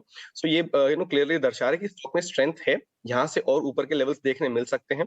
Trading के लिहाज से लें तो 970 और 990 के दो टारगेट्स के लिए बाय करें, 930 के करीब आप स्टॉप लॉस रख सकते हैं। एक quick update on steel strips wheels जो हमने कल डिस्कस किया था, जब अजय ने, मुझे ध्यान है, मार्केट खुलते ही ओपनिंग ट्रेड्स में लिया था, तो हमने उसको 200 और 205 के दो टारगेट्स के लिए डिस्कस किया था। कल स्टॉक ने हाई बनाया 212 का, थोड़ा वहां से कूल ऑफ हुआ है। तो मेरी सलाह रहेगी किसी ने अगर ओपनिंग ट्रेड में वो लिया हो तो बिल्कुल इसमें अभी भी ट्रेलिंग स्टॉप लॉस के साथ बन सकते हैं, और चाहें तो यहाँ पे एक फ्रेश एंट्री भी इनिशिएट कर सकते हैं। टारगेट्स रहेंगे आपके 210 और 214 के जो लेवल्स हैं वो 200 को आप अपना स्टॉप लॉस लेके चलें। कुछ एक क्विक फॉलो अप, ये स्टील स्ट्रिप्स तो बहुत ही शानदार आपका चल ही रहा है स्टॉक, ये ऑटो एंसिलरी में, लेकिन फार्मा में कल के भाव दिखाइए डायरेक्टर साहब, फार्मा गेनर्स को लेके आइए, औरबिंदो फार्मा, लॉरस, आप स्टॉक लीजिए, डीवीज, डीआरएल, लुपिन अब अपने एपीआई के कारोबार को डिमर्ज करके लिस्ट करने की बात कर रहा है। फार्मा स्टॉक्स अगर आप लेके आए डायरेक्टर साहब, कुछ इस समय चल रहा है थोड़ा सा स्पेस, ये डिफेंसिव की तरह टिल्ट है बाजार, कौन से स्टॉक पे लेंगे बेटा? सो अच्छा, मैं यहाँ पे दो स्टॉक्स दूंगा और दो कंप्लीटली डिफरेंट रैशनल के साथ दूंगा। पहला है, देखिए, doctor Reddy's. This is a pure momentum play. यहाँ पे आप देखिए तो हमें गोल्डन क्रॉसओवर बनता हुआ नजर आया था 2 दिन पहले। स्टॉक में मोमेंटम है, तो आप मोमेंटम प्ले करना चाहें नियर टर्म के हिसाब से तो डॉक्टर रेड्डीज में बिल्कुल पार्टिसिपेट कर सकते हैं। वॉल्यूम भी पिकअप होते हुए हमें नजर आ रहे हैं यहाँ पे। So this stock can very well head to 5100 and 5170 के जो लेवल्स हैं यहाँ तक के लिए। तो मोमेंटम के हिसाब से ट्रेडिंग के लिए आप प्ले करना चाहें तो डॉक्टर रेड्डीज में प्ले करें, 5000 के जस्ट नीचे अपना स्टॉप लॉस रखें। अब जो दूसरा स्टॉक है with a slightly different rational is Laurus labs. देखिए, हम जानते हैं कि इस पूरे पैक में बहुत ही शानदार फॉल देखा गया था, पिटाई हुई थी सबकी, बट अब रिवाइव कर रहे हैं। And Laurus labs is now starting to trade above its 20 day moving average, sustain above that, and volume action भी हमें मार्जिनल ही सही लेकिन पिकअप होता हुआ नजर आ रहा है। तो वॉल्यूम एक्शन और जो अपवर्ड मूव है इसको ध्यान में रखते हुए पोजिशनल बेट लें। यहाँ पे टारगेट्स आपके लिए 385 और 400 के होंगे। स्टॉप लॉस जो है इसको इसके 200 डे मूविंग एवरेज के जरा नीचे लेके चलें, करीब 345 का जो लेवल्स है इसके पास। जितने भी ये जो यूएस के जो फार्मा स्टॉक्स हैं उनके ये एक मूव का रीजन ये भी है क्योंकि अब तक तो यूएस से प्रॉब्लम्स आ रही थी, अब यूएस से प्राइसिंग प्रेशर जो है वो ईज आउट होता हुआ दिखाई दे रहा है मेजरली जो है। ऐसा लुपिन ने अपनी कॉल में बोला था। हाँ। उसके बाद स्टॉक 10 दिन के बाद चलना शुरू हुए। बहुत सारे लोग फार्मा हेल्थ केयर के फंड्स भी लॉन्च कर रहे हैं बाय द वे, जैसे क्वांट म्यूचुअल फंड ने एक pharma health care fund launch करने वाले हैं, वो कल आएंगे हमारे साथ बात करने के लिए। तो कहीं ना कहीं कॉन्सेंट्रेटेड बाइंग यहाँ पे आना शुरू हो गई है और स्टॉक्स में अच्छा एक्शन। और घर पे आप डोमेस्टिक बाजार में तो वैसे ही वॉल्यूम और वैल्यू एक्सपेंशन है ही है, वहां तेजी है। मैनकाइंड में देखा आपने, लोग संदेह करते रहे, 1100-1200 वाला आईपीओ 1800 हो गया मैनकाइंड फार्मा। सही बात है, और कितना समय, 3 महीने भी नहीं। बिल्कुल। तो पॉइंट ये कि डोमेस्टिक में तो जबरदस्त तेजी है, डोमेस्टिक फार्मा वाले में। लेकिन एक और स्टॉक में डिस्कस करना चाहूंगा, वो है श्री सीमेंट। हमने आपको कल प्री मार्केट में बताया था कि 10% नीचे खुला था, 6% नीचे बंद हुआ, यानी एक नीचे से रिकवरी आई और अभी भी क्लैरिटी नहीं है कि फाइनेंशियल इंपैक्ट कितना होगा। राघवेंद्र, श्री सीमेंट इस भाव पे आपको लगता है बनता है एक पोजिशनल बेट या इन्वेस्टमेंट के लिए भी? डेफिनेटली इस प्राइस पे 23,700 के प्राइस पे श्री सीमेंट अट्रैक्टिव है। इसके अगर आप 4 क्वार्टर के पिछले रिजल्ट्स देखें और लास्ट क्वार्टर का रिजल्ट देखें, सो ओवरऑल ईपीएस हमारे कैलकुलेशन के हिसाब से अराउंड 600 से 700 का ईपीएस आ रहा है, और उस पे अगर आप मल्टीपल लगाएंगे around on a 700 rupee multiple, अगर आप 40 का भी मल्टीपल देते हैं तो 28,000 का जो प्राइस है जो श्री सीमेंट ने पहले भी अचीव किया है, that is possible. And 600 multiple 600 rupees 700 rupee EPS is heavily possible, क्योंकि जो लास्ट 2 क्वार्टर में इसका जो ईपीएस अपटिक आया है वो अगर रन रेट ये मेंटेन करते हैं तो that is definitely achievable. Corporate governance side management बहुत अच्छा है, क्लैरिटी है ओवरऑल ग्रुप की, and they have a success story behind them where the management ने डिलीवर किया है जो उन्होंने कमेंट्री में बोला है। Stock has also been a favorite among the cement pack by retail side, foreign investors, mutual fund side. So this correction should be taken as an opportunity to buy the stock. ये price पे Shri cement 23,700 के price पे काफी attractive है for a target of 27,500 से 28,000 तक के लिए। बोली आपने, ठीक है, ये अट्रैक्टिव लग रहा है। तो क्या ये जुलाई के लिए एक अच्छा काउंटर है? कल हम ये बात कर भी रहे थे कुछ। श्री सीमेंट जुलाई के लिए एक अच्छा स्टॉक है? वेल अगेन देखिए, यहाँ पे जो न्यूज आई थी उसका इम्पैक्ट कल कह सकते हैं कि ऑलमोस्ट कंप्लीटली प्ले आउट हो चुका है, और यहाँ पे हमने जो बहुत स्ट्रॉन्ग रिकवरी देखी है, दैट इज सजेस्टिंग कि यहाँ पे और फर्दर अपसाइड्स भी देखने मिल सकते हैं। इसके पहले स्टॉक में बिल्कुल मोमेंटम था, तो मेरे हिसाब से पोजिशनल बेट लेना चाहें जुलाई के लिए तो यहाँ पे आप बिल्कुल ले सकते हैं। जो आपका स्टॉप लॉस है इसे मैं कहूंगा थोड़ा सा नीचे रखें, करीब 23,300 के जो लेवल्स हैं इसके आसपास के लिए। पहला टारगेट यहाँ पे मेरे लिए 24,200 का रहेगा। दूसरा टारगेट की जो ये गैप बनी थी 25,000 ही कह सकते हैं करीब, इन लेवल्स के लिए। तो पोजिशनल बेट है इन लेवल्स के लिए, यहाँ पे आप बिल्कुल प्ले कर सकते हैं for the month of July. ठीक है, पोजिशनल बेट है, इसे प्ले आउट किया जाना चाहिए, लेकिन सीमेंट के लिए आने वाले 2 से 3 महीने थोड़ा म्यूटेड जरूर रह सकते हैं। इसे एक्यूमुलेशन के साइंस या एक्यूमुलेशन की अपॉर्चुनिटी जरूर मानकर चलें। कुछ एंजल वन के आपने आज डिस्कस किया, कल जब हमारे साथ जुड़े थे आपने आई थिंक 1700 के टारगेट दिए थे। एंजल वन ही नहीं, MCX और CDSL भी कल अच्छा खासा चल गए और एंजल वन पर आपके टारगेट्स जो हैं वो अचीव भी हुए हैं। एंजल वन को एक तो रिविजिट कीजिए और उसके बाद आगे आपसे और स्टॉक्स डिस्कस करेंगे। जी हाँ Mansi, I think it was during the show, market open होने के बाद जब आपने पूछा था कि फर्स्ट टारगेट तो अचीव हो गया, सेकंड भी अचीव होगा क्या, प्रिसाइसली 1700 का जो सेकंड टारगेट था वही डे हाई रहा है और वहां से हमने माइल्ड प्रॉफिट बुकिंग देखी है। सो मेरे हिसाब से ये जो मोमेंटम है ये कंटिन्यू रहेगा, स्टॉक के नए हाई हैं, यहाँ से और आप ऊपरी लेवल्स के लिए बिल्कुल प्ले कर सकते हैं। इंटरेस्टिंगली अभी भी एटलीस्ट जिस तरह से हम रीड करते हैं, स्टॉक ओवर हीटिंग टेरिटरी में नहीं गया है, करीब है, but because it's still away from there, यहाँ पे आप और ऊपर के लेवल्स देख सकते हैं। तो अगर आप यहाँ पे फ्रेश एंट्री कर रहे हो तब भी आप इस स्टॉक को बिल्कुल अपने रेडार पे रखिए। Momentum is strong, volume action has picked up and momentum indicators are suggesting that there is a lot of upside left here from here on as well. तो 1725 एंड 1750 के रिवाइज टारगेट्स के लिए आप बिल्कुल इसमें fresh entry लें। Stop loss जो रहेगा इसको आप 1650 के पास लेके चलें। And as always thank you once again for highlighting this. क्या मानसी, आई थिंक CDSL की भी एक बार डिस्कस करते हैं, क्योंकि NSDL का IPO आना है, उसके से पहले CDSL के स्टॉक में अच्छी मूव है। CDSL अब थोड़ा सा चलना शुरू हुआ है वैशाली, क्या इससे आप लेंगी? I would definitely agree because CDSL technically very well placed. एक लंबा सा कंसोलिडेशन हुआ था 980 लेवल्स पे और वहां से एक पिकअप आया है। So I think new round of momentum is yet to start. So एक छोटा सा स्टॉप लॉस लाइक 1020 के स्टॉप लॉस के साथ ये बिल्कुल खरीदा जाए और नेक्स्ट ट्रेडिंग टारगेट आता है 1100। एक बार 1100 को क्रॉस करता है तो I think still there is further more upside towards 1200। और जैसे ही CDSL भी चल रहा है, दोनों इन टैंडम, इवन BSE आप देखेंगे तो एक अच्छा सा एक रन अप आ चुका है and already getting ready for a new round of momentum. So मेरा व्यू पॉजिटिव रहेगा definitely for CDSL to buy at this levels. ठीक है, CDSL को आप इन लेवल पर बाय करेंगे, 1050 के लेवल पर है अभी और इसमें फर्दर अपसाइड दिखता है। ट्रिगर है यहाँ, एक फंडामेंटल रीजन भी है। ठीक है, अब आज की 2 मुनाफे का फंडा स्पेशल सेगमेंट है हमारा। कॉल्स लेकर हमारे साथ अवनीश अग्रवाल आए हैं प्रभुदास लीलाधर से, आइए उनसे बात करते हैं।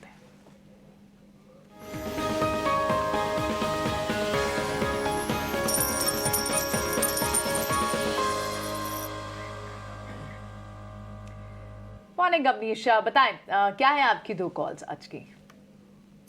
ओके, देखिए पहला तो मारुति सुजुकी है, बिकॉज मारुति के अंदर वॉल्यूम भी इस साल अच्छा आएगा, डबल डिजिट वॉल्यूम एक्सपेक्ट कर रहे हैं। और उसके बाद ये SUV सेगमेंट में अच्छा कर रहा है, अभी सेमीकंडक्टर का इशू भी नहीं है तो मार्जिन एक्सपेंशन आएगा। सो अगले 2 साल तक वी आर एक्सपेक्टिंग अराउंड 25% का इसका पैट ग्रोथ। और यहाँ से अगर रूरल डिमांड रिवाइव होता है तो भी Maruti is a very good stock for that, क्योंकि इनका अराउंड 40-45% सेल्स 40% के करीब रूरल से आता है। सो मारुति क्लियरली एक अच्छा स्टॉक है at the current price. Second stock जो देख सकते हैं वो है आपका सीमेंस इंडिया, बिकॉज ये स्टॉक जो है वो इन्होंने एक अपना बिजनेस बेचा था तो उसके बाद ये काफ़ी करेक्ट हुआ था। सो इसके अंदर आपका डिजिटाइजेशन है, लोकोमोटिव्स का, रेलवेज का ऑर्डर है, सो काफ़ी ऑर्डर बुक स्ट्रॉन्ग है और आने वाले 2-3 साल में ग्रोथ का पोटेंशियल काफ़ी अच्छा है। जो ये बिजनेस को बेचेगा भी, so they are going to distribute major part of that as dividend only. So I think यहाँ से इसमें काफ़ी अच्छा मूव अगले 6 महीने से 1 साल के अंदर आने का चांस है। क्या ये डॉक्टर साहब, ये अमीनीश ने बहुत अच्छा स्टॉक चुना है। ये एक रिलेटेड पार्टी ट्रांजैक्शन के चक्कर में थोड़ा सा प्रेशर में आया था, लेकिन अदरवाइज कंपनी बहुत बढ़िया कर रही है, महंगी कंपनी है, बहुत सस्ती नहीं मिलती है। और ये जो फॉल आप देख रहे हैं, ये करीब करीब 3900 के भाव से नीचे आया था, 300-400 रुपये घटा था, पूरा रिकवर कर गया है। इसलिए आपको अच्छी कंपनीज बुरे समय में ज़रूर देखनी चाहिए। आपने हीरो मोटो के केस में देखा 10-15 दिन पहले, पूरा रिकवर हो गया कल। आपने इस समय श्री सीमेंट के साथ वही चीज़ हो रही है और सीमेंस में वो चीज़ हो चुकी है। तो ये आप एग्जाम्पल है, बढ़िया कंपनी, प्रीमियम कंपनी, कुछ नियर टर्म एक्सीडेंट की वजह से नीचे मिले तो आपको देखना चाहिए। अमनीश, बहुत बहुत शुक्रिया इस स्टॉक के बारे में बात करने के लिए भी हमारे साथ। आज MSME डे है, जिसके बारे में हम कुछ स्पेशल प्रोग्रामिंग करेंगे। लेकिन अगर हम MSME रिलेटेड लेंडर्स देखें, राघवेंद्र मैं आपके पास आऊँगा। अगर आप IDFC फर्स्ट बैंक देखें, जो बहुत हद तक MSME लेंडर है, आप देखें 5 स्टार बिजनेस कल 6-7% ऊपर था। आप देखें यूग्रो कैपिटल 230-35 पे आ गया है, जो इसका लाइफ टाइम हाई है। और इनफैक्ट इवन केपरी ग्लोबल, कल मैनेजमेंट बहुत हाई ग्रोथ का गाइडेंस देके गए हैं हमारे यहाँ चैनल पे। आप ये MSME लेंडर्स में किस पे बेट करेंगे? क्योंकि ये स्पेस में ग्रोथ बहुत है, जिनका एसेट क्वालिटी ठीक है वहाँ पे स्टॉक चल रहा है। देखिए आप 5 स्टार कल भी 5-6-7% ऊपर था। आप किस पे बेट करेंगे? MSME स्पेस में हमारा टॉप पिक रहा है, और जो अभी भी ये लेवल पे भी अट्रैक्टिव है, वो है IDFC फर्स्ट बैंक। इसका एक प्राइमरी रीजन स्टॉक स्पेसिफिक में मैं सेकंड में बात करूंगा, बट इंडिया का GDP forecast is impressive. IIP numbers काफी पॉजिटिव आए हैं। जो ग्रोथ है, वर्ल्ड बैंक के नंबर्स, RBI के नंबर्स, दैट रिफ्लेक्ट कि एक ओवरऑल जो नेक्स्ट लेवल ऑफ ग्रोथ आएगा इंडिया में, वो MSME स्पेस से आएगा। और अगर आपको ये ग्रोथ प्ले करना है, तो these lenders or these companies are the best bet. That is primary reason. Specific to IDFC First Bank, management is top of the quality, and जो उनके projections थे in terms of interest margins, in terms of asset quality, काफी हद तक इस पूरे space में best रहे हैं। और जो स्टॉक का overall from a move of 30 to 80 जो आया है, that has actually cleared its way। ये स्टॉक 100-120 भी जा सकता है। सो IDFC फर्स्ट बैंक इस एंटायर लैंडिंग स्पेस में, MSME लैंडिंग स्पेस में continues to be your top pick. तो सच है कि एसेट क्वालिटी, इंटरेस्ट मार्जिन के प्रोजेक्शंस जो है वो काफ़ी मजबूत रहे हैं। और IDFC फर्स्ट बैंक की चाल जो है वो 80 तक का, कहाँ ये 30 से 35 के लेवल्स पर चलता था, वहाँ से 80 के लेवल्स पर पहुँचना काफ़ी कह सकते हैं ऑलमोस्ट 100 to 150% के आप मूव यहाँ पर देखने को मिले हैं। तो फंडामेंटली ये स्टॉक है जिस पर नज़र होनी चाहिए। लेकिन इसी के साथ साथ बाजार के प्री ओपन पर भी नज़र बनाते हैं। और यहाँ पर अगर आप देखेंगे निफ्टी में हरे निशान के साथ प्री ओपन में इस वक्त टिक्स जो हैं करीब 60 अंकों की बढ़त के साथ खुलते हुए नजर आए। 18,700 के पार, 18,700 जिसे एक इम्पॉर्टेंट लेवल माना भी जा रहा है। आज भी जद्दोजहद यही होगी कि 18,700 के पार के लेवल्स को टिकाए रखें। 18,700, 750 के बाद जो है कह सकते हैं कि अपमूव्स जो ज़्यादा डेवलप हो सकते हैं, लेकिन पहले 18,700 पर नजर रखनी होगी। प्री ओपन आपके स्क्रीन पर अभी थोड़ी देर में रुपए की भी ओपनिंग होगी और साथ ही कमोडिटी मार्केट्स पर भी हमारी नजर होगी। लगातार फ्लैशेस में आप उन्हें देखते रहेंगे। इस बीच हमारे साथ हमारी टेक्निकल पैनल पर रत्नेश भी जुड़ गए हैं। Ratnesh, good morning. बताइए आपके ट्रेडिंग आइडिया, सीधा स्टॉक स्पेसिफिक अप्रोच आपका क्या है आज मार्केट पर, आप बताइए।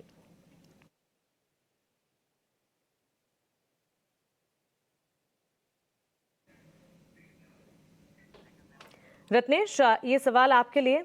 आज आपके ट्रेडिंग आइडियाज क्या है, आप बताइए। Good morning. ओके, शायद रत्नेश के साथ हम कनेक्ट नहीं कर पा रहे हैं। उनसे एक बार फिर से जुड़ने की कोशिश होगी और उसके बाद उनसे सवाल पूछेंगे। लेकिन इस बीच एक बड़ा ब्लॉक ट्रेड लगा है सफायर फूड पर। 29 लाख शेयर्स का कई बड़े सौदे यहाँ पर 29 लाख शेयर के हुए। ब्लॉक डील की वैल्यू जो है वो 400 करोड़ की है। सफायर फूड कुछ प्री ओपन में हम देख रहे हैं 1.25% तक की तेजी के साथ ब्लॉक ट्रेड लगते हुए दिखे हैं। सॉलिडेट हो रहा है, ISS का नियर टर्म जो है ये बिल्कुल पॉजिटिव है। सो मेरे हिसाब से यहाँ पे ये ब्लॉक एक बार लग जाए, फिर आप इसको कंसिडर करिए फॉर टारगेट्स ऑफ 1425 से लेके 1460 के जो इसके न्यू हाइस थे इसके इनके इन लेवल्स के लिए यहाँ पे हो सकता है थोड़ी सी प्रॉफिट बुकिंग देखने मिले, क्योंकि बिफोर दिस ब्लॉक वॉल्यूम्स जो हैं वो थोड़े से श्रिंक होते हुए नजर आ रहे हैं। सो 1460 तक के टारगेट्स के लिए मैं इसमें प्ले करूंगा। That is where I will also look to book my profits और lighten my positions on this one. जो मेरा स्टॉप लॉस रहेगा ये 1360 के जो लेवल्स हैं इसके करीब रहेगा। चलिए आगे बढ़ते हैं और आपको एक छोटी सी झलक आपको दिखा देते हैं एक बहुत बड़े इंपॉर्टेंट मैनेजमेंट की। आप स्टॉक मार्केट में काम करते हैं तो आपने आईटीसी का जो वेल्थ क्रिएशन हुआ है लास्ट एक साल में वो मिस किया ही नहीं होगा। इनफैक्ट 180-200 वाला 450 का भाव, लेकिन यहाँ से क्या ट्रिगर्स हैं उस कंपनी के अंदर, मैनेजमेंट की सोच क्या है वेल्थ क्रिएशन को लेके, कौन से बिजनेस के हिस्से पे वो फोकस कर रही है, सारी जानकारी आज हम आपको देंगे। निकुंज डालमिया हमारे मैनेजिंग डायरेक्टर के साथ आईटीसी के टॉप मैनेजमेंट ने कुछ समय बिताया। आइए आपको छोटी सी झलक दिखाते हैं।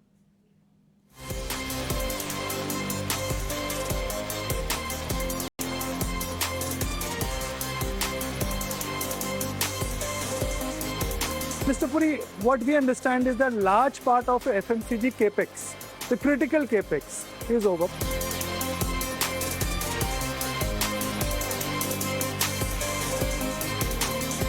That now you will have more cash in your kitty, so dividend payout ratios will improve. You don't need that much cash because most of your businesses are now self-sustaining.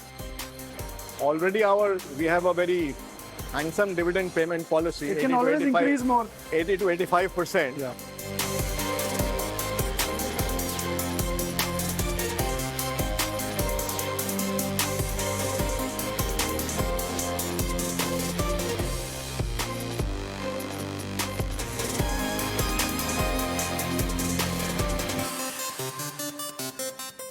चलिए, तो इस खास मुलाकात के इम्पोर्टेंट इंटरसेप्ट्स आपके लिए 9:30 बजे लेकर आएंगे और आप पूरी इंट्रैक्शंस हमारे चैनल्स पर, हमारे सिस्टर चैनल पर, हमारे डिजिटल हैंडल्स पर देख सकते हैं। अब चलिए बढ़ते हैं आगे। रत्नेश तक अब हमारे आस पहुंच रही है। रत्नेश बताएं, मॉर्निंग आपके ट्रेड्स क्या हैं आज के? गुड मॉर्निंग एवरीवन, सभी दर्शकों को नमस्कार। थोड़ा सा मैं एक मिड कैप से और एक फ्रंटलाइन दो स्टॉक्स लेना चाहूंगा, क्योंकि मुझे अच्छा लगता है कि निफ्टी में कहीं ना कहीं थोड़ा सा बेस फॉर्मेशन वापस बनते हुए दिख रहा है और कहीं ना कहीं वापस अब थोड़ी सी एक्टिविटी हमको लॉन्ग साइड में बनती हुई दिखनी चाहिए। तो पहला जो रहेगा मेरा टाटा कंज्यूमर रहेगा। इसमें काफी अच्छा कंसोलिडेशन के बाद में कल एक अच्छी वॉल्यूम एक्टिविटी देखने को मिली थी, तो मुझे ऐसा लगता है कि वापस से अपने ब्रेकआउट की तरफ जाने के तैयार है। 835 का स्टॉप लॉस लगाना चाहिए और 880 रुपए का टारगेट इसमें हमको देखने को मिल सकता है। दूसरा मिड कैप से रहेगा एक जेके टायर। इसमें भी कल के सत्र में आखिर में जाते थे, काफी अच्छी वॉल्यूम एक्टिविटी हमको देखने को मिली थी और काफी अच्छा कंसोलिडेशन के बाद में इसमें एक ब्रेकआउट देखने को मिल रहा है। तो जेके टायर में मुझे ऐसा लगता है 195 का स्टॉप लॉस लगाना चाहिए और 210 रुपए तक के टारगेट हमको देखने को मिल सकते हैं। और राइट, तो ये दो स्टॉक्स आज रिकमेंडेशंस हैं, जेके टायर और दूसरा आपने बुलिश स्टॉक ही लिया है, दोनों स्टॉक्स। ठीक है रत्नेश, आपसे चर्चा जारी रहेगी, कुछ और स्टॉक्स भी आपसे डिस्कस करेंगे। और दूसरा स्टॉक आपने टाटा कंज्यूमर, कल भी अच्छी मूव थी, सिटी की एक रिपोर्ट भी आई और आप ऊपर के लेवल्स अब भी देख रहे हैं, चल तो चुका है टारगेट, लेकिन 880 का लगभग 17-18 रुपए के लिए इस पर बेट लेंगे। ठीक है, अब बढ़ते हैं आगे। एक बार एक रिकैप पूजा के साथ ले लेते हैं। सारी एक्शन स्टॉक्सों में फिर से एक बार बता रही हैं। पूजा, मॉर्निंग बताएं। जी, एक्शन 5 स्टॉक्स में सबसे पहले बात करते हैं HAL की। आज कंपनी की बोर्ड की बैठक होगी जिसमें कि शेयर विभाजन पर कुछ फैसला लिया जा सकता है। नवीन फ्लोराइंस पर भी नजर रखिए। आज 30 जून को कंपनी की बोर्ड की बैठक होगी जिसमें कि पूंजी जुटाने पर कुछ फैसला आ सकता है। आवास फाइनेंशियल्स में कुछ फंड एक्शन हुए हैं। यहाँ पर स्मॉल कैप वर्ल्ड फंड ने कंपनी के करीब 7.7 लाख शेयर्स बेच दिए हैं। 1437 रुपए प्रति शेयर के भाव पर यह बिकवाली हुई है और उसके सामने सोसाइटी जनरल ने कंपनी के करीब 4 लाख शेयर्स खरीदे हैं 1427 रुपए प्रति शेयर पर। गोदरेज प्रॉपर्टीज कल भी फोकस था, आज भी नजर रखिए। कंपनी ने 750 करोड़ रुपए एलसीडी के जरिए जुटाने को मंजूरी दे दी है। और आखिर में बात करते हैं एलन इलेक्ट्रॉनिक्स की। कंपनी का लॉकिंग खुल चुका है 41% शेयर्स के लिए और जी जो लॉकिंग खुला है इसकी वजह से आज यहाँ पर कुछ एक्शन देखने को मिल सकता है। एक्शन स्टॉक्स की आपकी लिस्ट लेके पूजा हमारे साथ थी, बहुत बहुत शुक्रिया पूजा। आवास फाइनेंसियर्स में काफ़ी सेलिंग दिख रही है, कल भी सेलिंग हुई। ये सवाल मैं वैशाली से जानना चाहूँगा इसका। ओके, ये देखिए 7.5 लाख शेयर कल बिके, इसका चार्ट देखें अगर आप तो दिखाई देगा भी, इससे पहले एक बहुत बड़े म्यूचुअल पोर्टफोलियो मैनेजर ने ये स्टॉक बेचा था, मतलब आधा हो गया स्टॉक। जहाँ पे एनबीएफसीज में आग लगी हुई है स्टॉक्स में, स्पेशली मिड टीयर, ये स्टॉक 6 महीने में आधा हो गया एकदम। बहुत ज़बरदस्त सेलिंग है। क्या बॉटम बन गया इसका? वैल्यूएशन देखिए आपने रघुवेंद्र इसके, क्या इस भाव पे लेंगे? अगर आप 1 महीने पहले का प्राइस देखें और अभी का प्राइस देखें तो ये अट्रैक्टिव लगेगा, बट फिर भी हम रिफ्रेन करेंगे, ये स्टॉक से अभी दूर रहेंगे। Though the price might be very tempting, we would let the dust to settle down. और अगर स्टॉक अट्रैक्टिव है तो जब तक यूटर्न नहीं आता है, वी वुड स्टिल वेट। एक बहुत बड़ा institutional buyer who has been holding the stock, वो काफी लंबे समय से होल्ड कर रहे थे, उनका एग्जिट हुआ है। So this is actually a concerning point. तो ये लेवल पर हम अवॉइड करेंगे unless market commentary, stock commentary अच्छी आती है और स्टॉक प्राइस थोड़ा स्टेबलाइज होता है और एक यूटर्न देता है। थोड़े ऊंचे भाव में भी लेने में हम घबराएंगे नहीं, बट इस प्राइस पर यहाँ पर अवॉइड करेंगे। The fall might continue from here, इसके लिए एक बार तो वेट एंड वॉच रहेगा। अवॉइड करिए, अभी बॉटम बनना बाकी है। बॉटम से याद आया, श्री सीमेंट को लेके आइए प्री मार्केट में 2% ऊपर, 500 रुपये का भाव, 25 रुपये का लॉट है।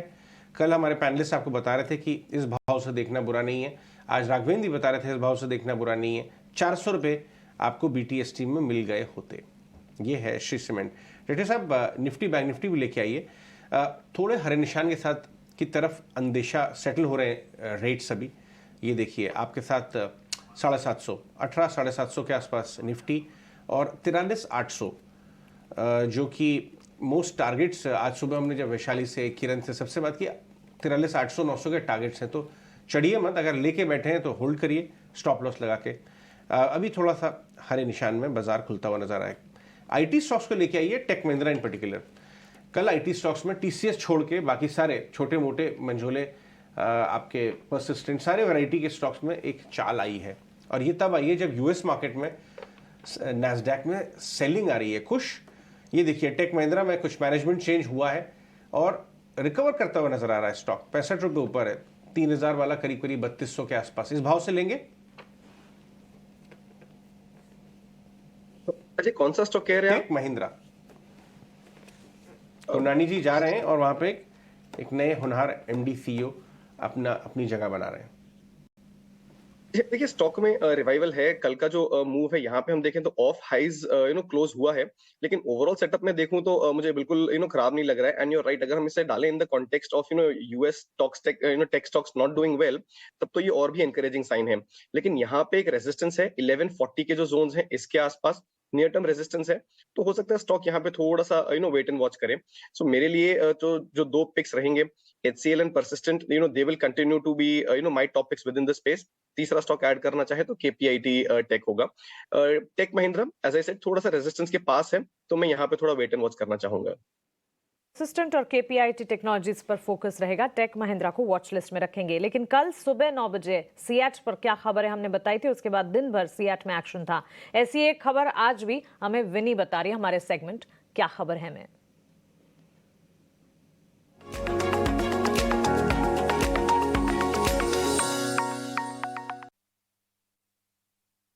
तो आज की जो खबर है वो है ट्यूब इन्वेस्टमेंट्स पे। नाउ ट्यूब इन्वेस्टमेंट्स का जो इलेक्ट्रिक व्हीकल बिजनेस है, EV बिजनेस है, अब वो एंटर करने वाला है अपने कमर्शियलाइजेशन फेज में।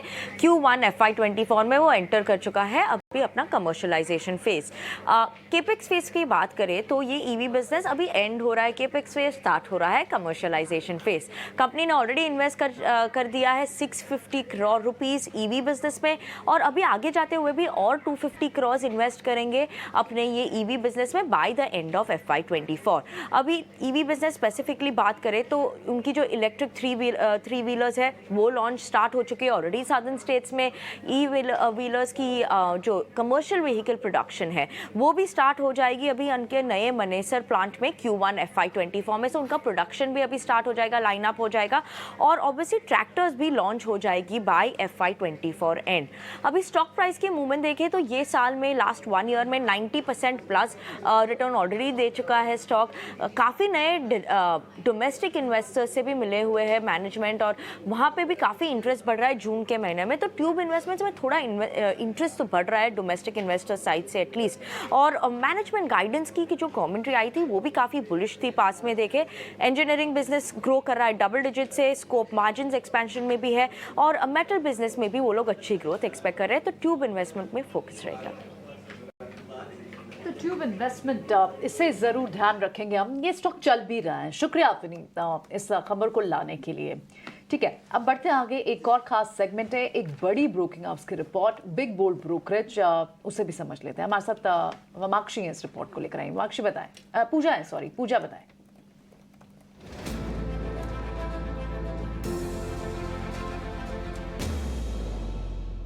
जी, आज पेटीएम रहेगा फोकस में और उसकी वजह यह है कि मैक्वायरी ने डाउनग्रेड की रेटिंग दी है कंपनी पर, आउट परफॉर्म से घटाकर न्यूट्रल की रेटिंग दी है और जो टारगेट प्राइस है वो 800 रुपये प्रति शेयर पर मेंटेन रखा है। अब ये जो डाउनग्रेड हुआ है वो इस वजह से हुआ है क्योंकि उनका कहना है कि प्राइजेज में एक काफ़ी चल चुके हैं कंपनी के स्टॉक प्राइस, जबकि उसके सामने अर्निंग्स में ज़्यादा कुछ बदलाव नज़र नहीं आ रहा है और कंपनी FY 26 तक उनका मानना है कि मुनाफे में आ सकती है। इसके अलावा एंड फाइनेंशियल का भी कंपनी में करीब 26% हिस्सेदारी और आने वाले समय में वो अपनी हिस्सेदारी बेच भी सकते हैं, तो ये भी एक डर बना हुआ है। आने वाले समय में कंपनी में इसकी वजह से एक गिरावट देखने को मिल सकती है, बिकवाली आ सकती है यहाँ पर। और एक और फैक्टर है, जियो फाइनेंशियल सर्विसेज भी फाइनेंशियल सर्विसेज स्पेस में एंट्री लेने जा रहा है, तो उससे भी कंपनी की आगे बड़ी चुनौतियां खड़ी हो सकती हैं। तो ये तमाम फैक्टर्स के चलते आने वाले समय में कंपटीशन बढ़ सकता है कंपनी के लिए। इसकी वजह से मैक्वायरी ने यहाँ पर डाउनग्रेड की रेटिंग दी है पेटीएम पर। बिल्कुल पूजा, शुक्रिया ये ब्रोकरेज रिपोर्ट हमारे साथ शेयर करने के लिए। न्यू एज टेक्नोलॉजीज पर फोकस है और पेटीएम पर मैक्वायरी की रिपोर्ट जिस पर नजर रहेगी। लेकिन इस बीच बाजार खुलने की तैयारी करता हुआ 18,700 के पार खुलने की कोशिश निफ्टी की, 43,800 के पार खुलने की कोशिश बैंक निफ्टी की। स्टॉक स्पेसिफिक मूव्स की अगर बात करें, ऑटोमोबाइल सेक्टर पर खास नजर रखनी होगी क्योंकि ऑटोमोबाइल सेक्टर में एक के बाद एक नए लॉन्चेस की खबर। बजाज ऑटो पर फंडामेंटल और साथ ही टेक्निकल आउटलुक भी हम आपको लगातार बता रहे हैं। इन स्टॉक्स पर किस तरह के रिएक्शन है, इसके अलावा ऑटो एंसिलरी की चाल पर भी नजर रखें क्योंकि लगातार ऑटोज के साथ ऑटो एंसिलरी में भी अच्छा खासा मूव और एक्शन देखने को मिला है। नेटको फार्मा के चार्ट्स पर भी नजर रखेंगे क्योंकि यहां पर भी एक खबर और साथ ही नवीन फ्लोरिन पर कंपनी एक बोर्ड बैठक करने जा रही है। फंड रेजिंग को लेकर इस बोर्ड बैठक में विचार हो सकता है। इसी हफ्ते के अंत में बोर्ड बैठक होने की तैयारी है। एबी कैपिटल के QIP की हमने बात कल बाजार ड्यूरिंग द मार्केट आज बताई थी और उस खबर पर पुष्टि भी होती हुई दिखी है। उसके बाद स्टॉक में किस तरह का रिएक्शन होगा इस पर खास नजर रखनी होगी। लेकिन इसके अलावा कंजम्पशन थीम में हैवीवेट HUL, क्योंकि यहां पर मैनेजमेंट में बदलाव की खबर आती हुई बाजार खुल रहे हैं 18,750 के लेवल पर। करीब 7 अंकों की बढ़त के साथ निफ्टी में इस वक्त कामकाज। सेंसेक्स आप देखेंगे करीब 200 अंकों की मजबूती 63,154 के लेवल्स पर। बैंक निफ्टी में 100 अंकों की बढ़त के साथ 43,752 के लेवल्स पर ट्रेड्स जो है वो ओपन होते हुए। एडवांस डिक्लाइन रेशियो आपके स्क्रीन पर 1290 एडवांसेस के सामने महज 248 डिक्लाइंस नजर आ रहे हैं। क्लियरली एक positive start to the market. Shree cement आज ये देखिए रिकवर होता हुआ। न्यूज फ्लो कल और उसके बाद यहाँ पर रिकवरी आती हुई। फंडामेंटली अगर देखेंगे मार्केट एक्सपर्ट्स का मानना है कि श्री सीमेंट में इनफैक्ट सीमेंट प्लेस में ही एक्यूमुलेशन की अपॉर्चुनिटी आने वाले 3 महीनों में ढूंढनी चाहिए। IT पैक भी इस वक्त रिएक्ट करता हुआ क्योंकि विप्रो इन्फोसिस के चार्ट्स जो है अच्छी मजबूती करीब आधे से 1% तक की तेजी दिखा रहे हैं। इस बीच कोल इंडिया पर भी नजर रखें, हरे निशान के साथ यहाँ पर भी ट्रेड्स खुलते हुए। सेक्टर स्पेसिफिक बाजार की चाल को अगर समझने की कोशिश करेंगे, क्लियरली हर सेक्टर हर पॉकेट में अच्छा एक्शन देखने को मिला है। कल ही की तरह हम देख रहे हैं मेटल्स की शाइन जो है वो बढ़ती हुई इस वक्त नजर आ रही है मजबूती के साथ। रियल एस्टेट सेक्टर यहाँ पर तेजी दिखाते हुए in fact out performance reality space से, उसके साथ ऑटोमोबाइल, IT, एनर्जी स्पेस। हालांकि आज के सत्र में FMCG जो है थोड़ा सा पीछे छूटता हुआ जरूर नजर आएगा और फार्मा में हम देख रहे हैं कि जितना एक्शन कल हमने देखा था उतना नजर नहीं आ रहा है। कौन से कंट्रीब्यूटर्स हैं जो कि इस बाजार की तेजी या तेज शुरुआत में सबसे ज्यादा योगदान दे रहे हैं? हम देख रहे हैं इन्फोसिस कल ही की तरह आज लीडिंग है, HDFC बैंक, TCS और रिलायंस, साथ ही HDFC लाइफ। रिलायंस कल बाजार को सपोर्ट नहीं कर रहा था, आज ये वापस से फ्रंट सीट पर आता हुआ करीब आधे % की तेजी के साथ खुल रहा है 2,500 के पार। टाइटन, ITC, L&T, ग्रासिम और HCL टेक्नोलॉजीज जैसे स्टॉक्स हैं जहां से इस वक्त सपोर्ट नहीं मिल रहा है। तो शुरुआत अच्छी है। हैवी वेट्स में हम एक्शन स्टॉक स्पेसिफिक जरूर देख रहे हैं। इंडेक्स की शुरुआत भी 18,750 के पार निफ्टी में। मिड कैप में किस तरह के सेंटिमेंट्स डेवलप हो रहे हैं प्रियंका? बिल्कुल, इंडेक्स पे तो अच्छी मूव दिख रही है। मिड मिड कैप में भी आप देखें तो वहाँ पर आपको आईटी पैक से कुछ काउंटर्स हैं जो ऊपर दिख रहे हैं, टाटा एलेक्सी जैसे काउंटर्स हैं। हेल्थ केयर में फोर्टिस काफ़ी दिनों से ब्रीदर ही ले रहा है, लेकिन यहाँ पर आपको मूव दिख रही है।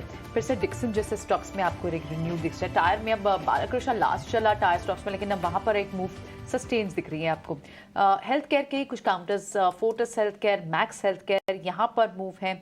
अडानी स्टॉक्स में अडानी विल्मर आपको तेज दिख रहा है। पावर स्टॉक्स में कल 2 दिन से थोड़ा ब्रीदर दिख रहा था, फिर से अब आपको पावर स्टॉक्स एक्शन में दिख रहे हैं। और फाइनेंसेस भी, पावर फाइनेंस हो या टोरेंट पावर जैसे काउंटर्स हो, वहाँ पर आपको एक मूव दिख रही है। सीमेंट में डालमिया भारत जैसे काउंटर्स आपको दिख रहे हैं। और लेकिन at the same time softness कहाँ है?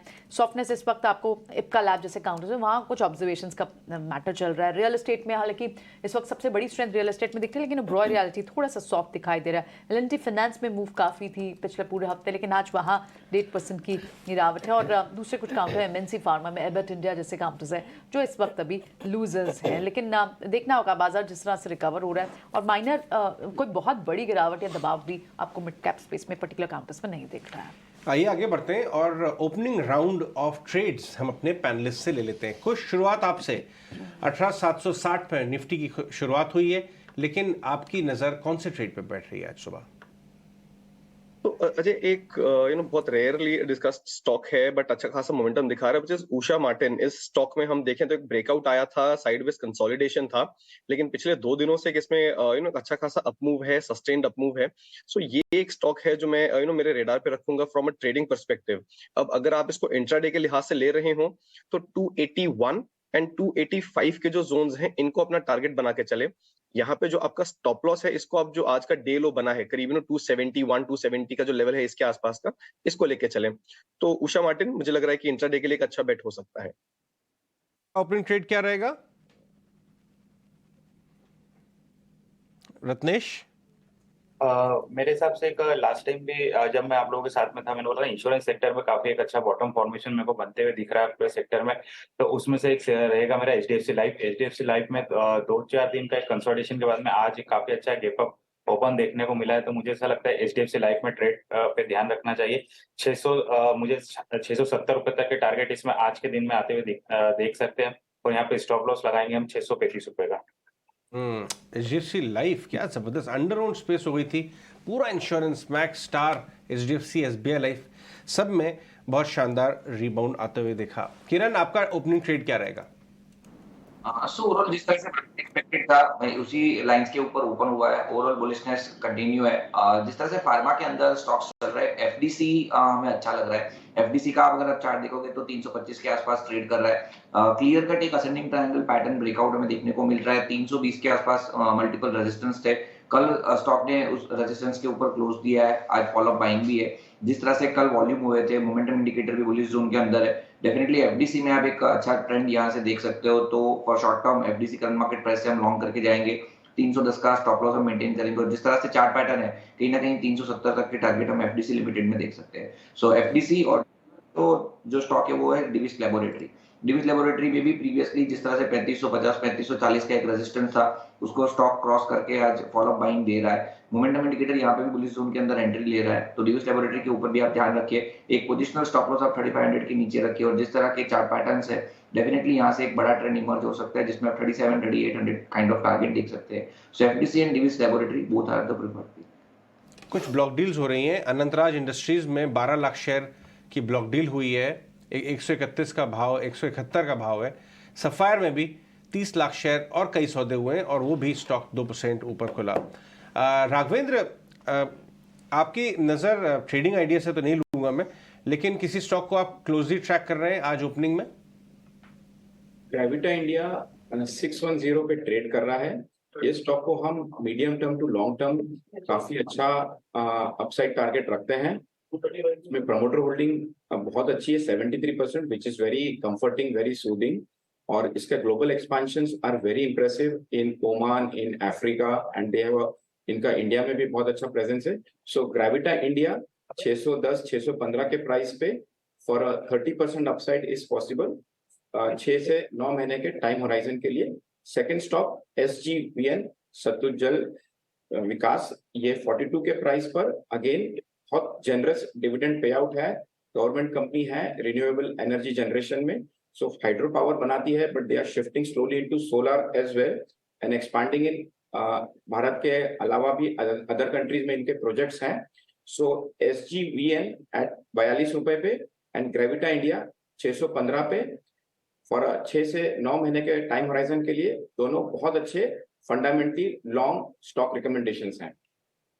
ये तो स्टॉक रिकमेंडेशन आपने दे दिए. ये अदानी ग्रुप स्टॉक्स में एक रिकवरी सी आती नजर आ रही है. कल भी लास्ट आवर ट्रेड में Adani group stocks Adani gainers को लेके आए. डॉक्टर साहब, कल रिबाउंड आया था. ओवर द वीकेंड एक बड़ी कमेंट्री आई है कि 11,000 करोड़ का एबिटा, और इनफैक्ट आज भी कुछ एनुअल रिपोर्ट्स आई हैं. मुझे एग्जैक्टली मालूम कौन सी कंपनी है, लेकिन आज भी कुछ कमेंट्री अदानी ग्रुप से आई है. क्या रिबाउंड खेलने के लिए कुछ अदानी ग्रुप में सबसे बढ़िया रिस्क रिवॉर्ड किसमें दिख रहा है आपको इस समय?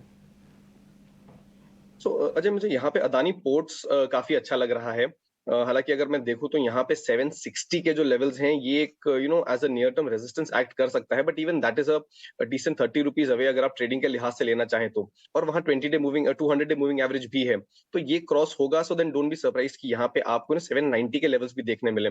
तो ओवरऑल सेटअप के हिसाब से मुझे यहाँ पे अदानी पोर्ट्स अच्छा लग रहा है. स्टॉक ने 50 डे मूविंग एवरेज के पास अच्छे से सपोर्ट भी लिया है, जैसा इसका नेचर है. Even in the past it's done the same. So यहाँ पे आप एक फ्रेश लॉन्ग पोजिशन इनिशिएट कर सकते हैं. 710 इसको अपना स्टॉप लॉस बना के चले. पहला टारगेट जैसा मैंने कहा आपके लिए 760 का रहेगा, दूसरा target 790. So risk reward ratio here is extremely favourable. और स्टॉक में तो मोमेंटम है ही, मार्केट के साथ थोड़ा सा करेक्ट हुआ था, but otherwise the stock is fairly strong on the charts. थोड़ी सी इंडेक्स पे आपको मूव इसलिए भी दिख क्योंकि हैवी वेट्स परफॉर्म कर रहे हैं. रिलायंस हो या HDFC ट्विंस हो, दोनों में ही एक एक्शन है. रिलायंस जबकि एक बड़ा सेंटर फोकस होना भी चाहिए इस वक्त. काफ़ी समय से इस पूरे साल में अब तक जो 6 महीने बीते हैं उनमें रिलायंस ने एक नेगेटिव रिटर्न ही दिया और एक ट्रेड में ही रेंज हो रहा है. रिलायंस पर इस वक्त इस तेज़ी को देखकर क्या एक आज के लिए ट्रेड बनता है कुछ? देखिए रिलायंस वेल अगर मैं ओवरऑल सेटअप देखूं तो पॉजिटिव है, लेकिन जो पिछले कुछ दिनों का मूव है ये दर्शा रहा है कि यहाँ पे कंसोलिडेशन चल रहा है. Now as much as I would like to say कि ये इंट्राडे के हिसाब से एक पॉजिटिव बेट हो सकता है. यहाँ पे आपको बहुत ही क्लियरली नियर टर्म रेजिस्टेंस दिखेगा 25-20. तो ये रिस्क रिवॉर्ड रेशियो के हिसाब से फेवरेबल नहीं रहेगा. अब अगर आप मुझसे थोड़ा सा पोजिशनल व्यू लें तब मैं कह सकता हूँ कि हाँ अब यहाँ पे एक बेट ली जा सकती है, क्योंकि जो इसके सपोर्ट जोन्स हैं उसको रिस्पेक्ट करके स्टॉक होल्ड कर रहा है फिलहाल, और आज हल्की सी तेजी के साथ ट्रेड कर रहा है. पोजिशनली आप इसमें एंट्री कर सकते हैं. यहाँ पे आप 2560 का पहला टारगेट और 2590 के दूसरे टारगेट्स के लिए प्ले करें. स्टॉप लॉस आप रख सकते हैं 2485 के जो लेवल्स हैं इसके आसपास. सो इंट्राडे के लिहाज से हो सकता है कि शायद स्टॉक में 2520 के पास रेजिस्टेंस हो, but positionally it is still looking like a good entry point.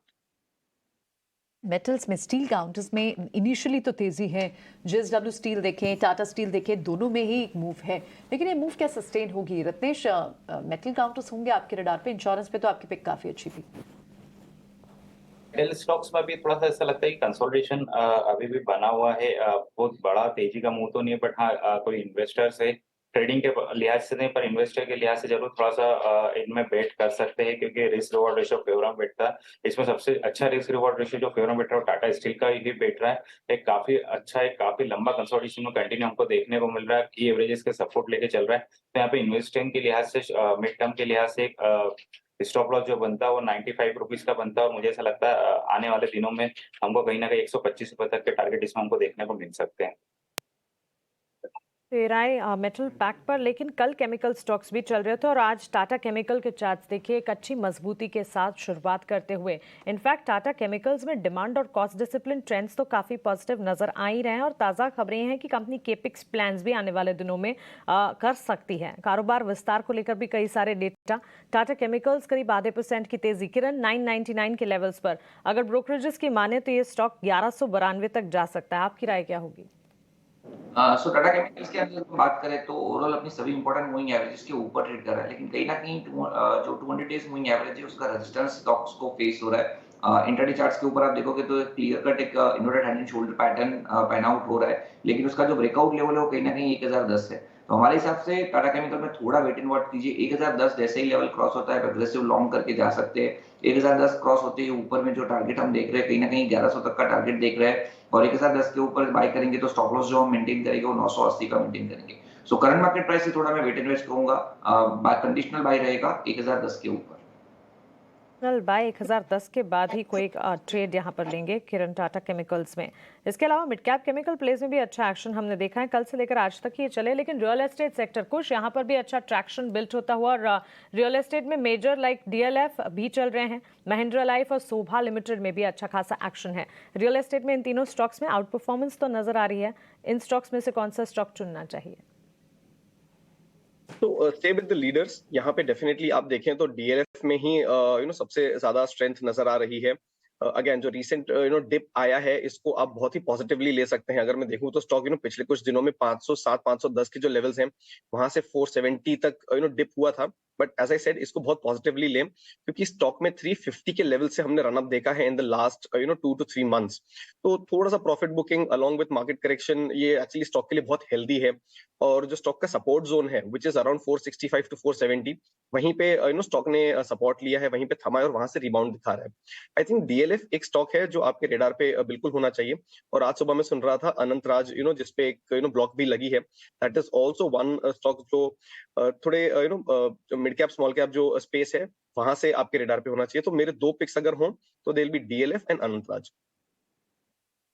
ठीक है, डीएलएफ और अनंत राज दोनों रियल एस्टेट स्पेस के हैं, दोनों दिल्ली में हैं। अनंत राज ऑफ कोर्स में तो एक डेटा सेंटर स्टोरी भी बन रही है।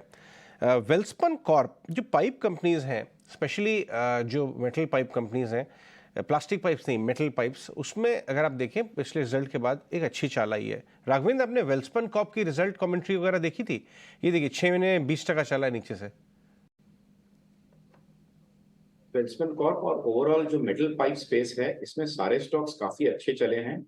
Overall the reason has been the great, बहुत बड़ा जो बूस्ट आया है कंस्ट्रक्शन स्पेस से, एग्रो स्पेस से, उससे इनके ओवरऑल रिसीवेबल्स और ऑपरेटिंग साइकिल काफी बेटर हुई है।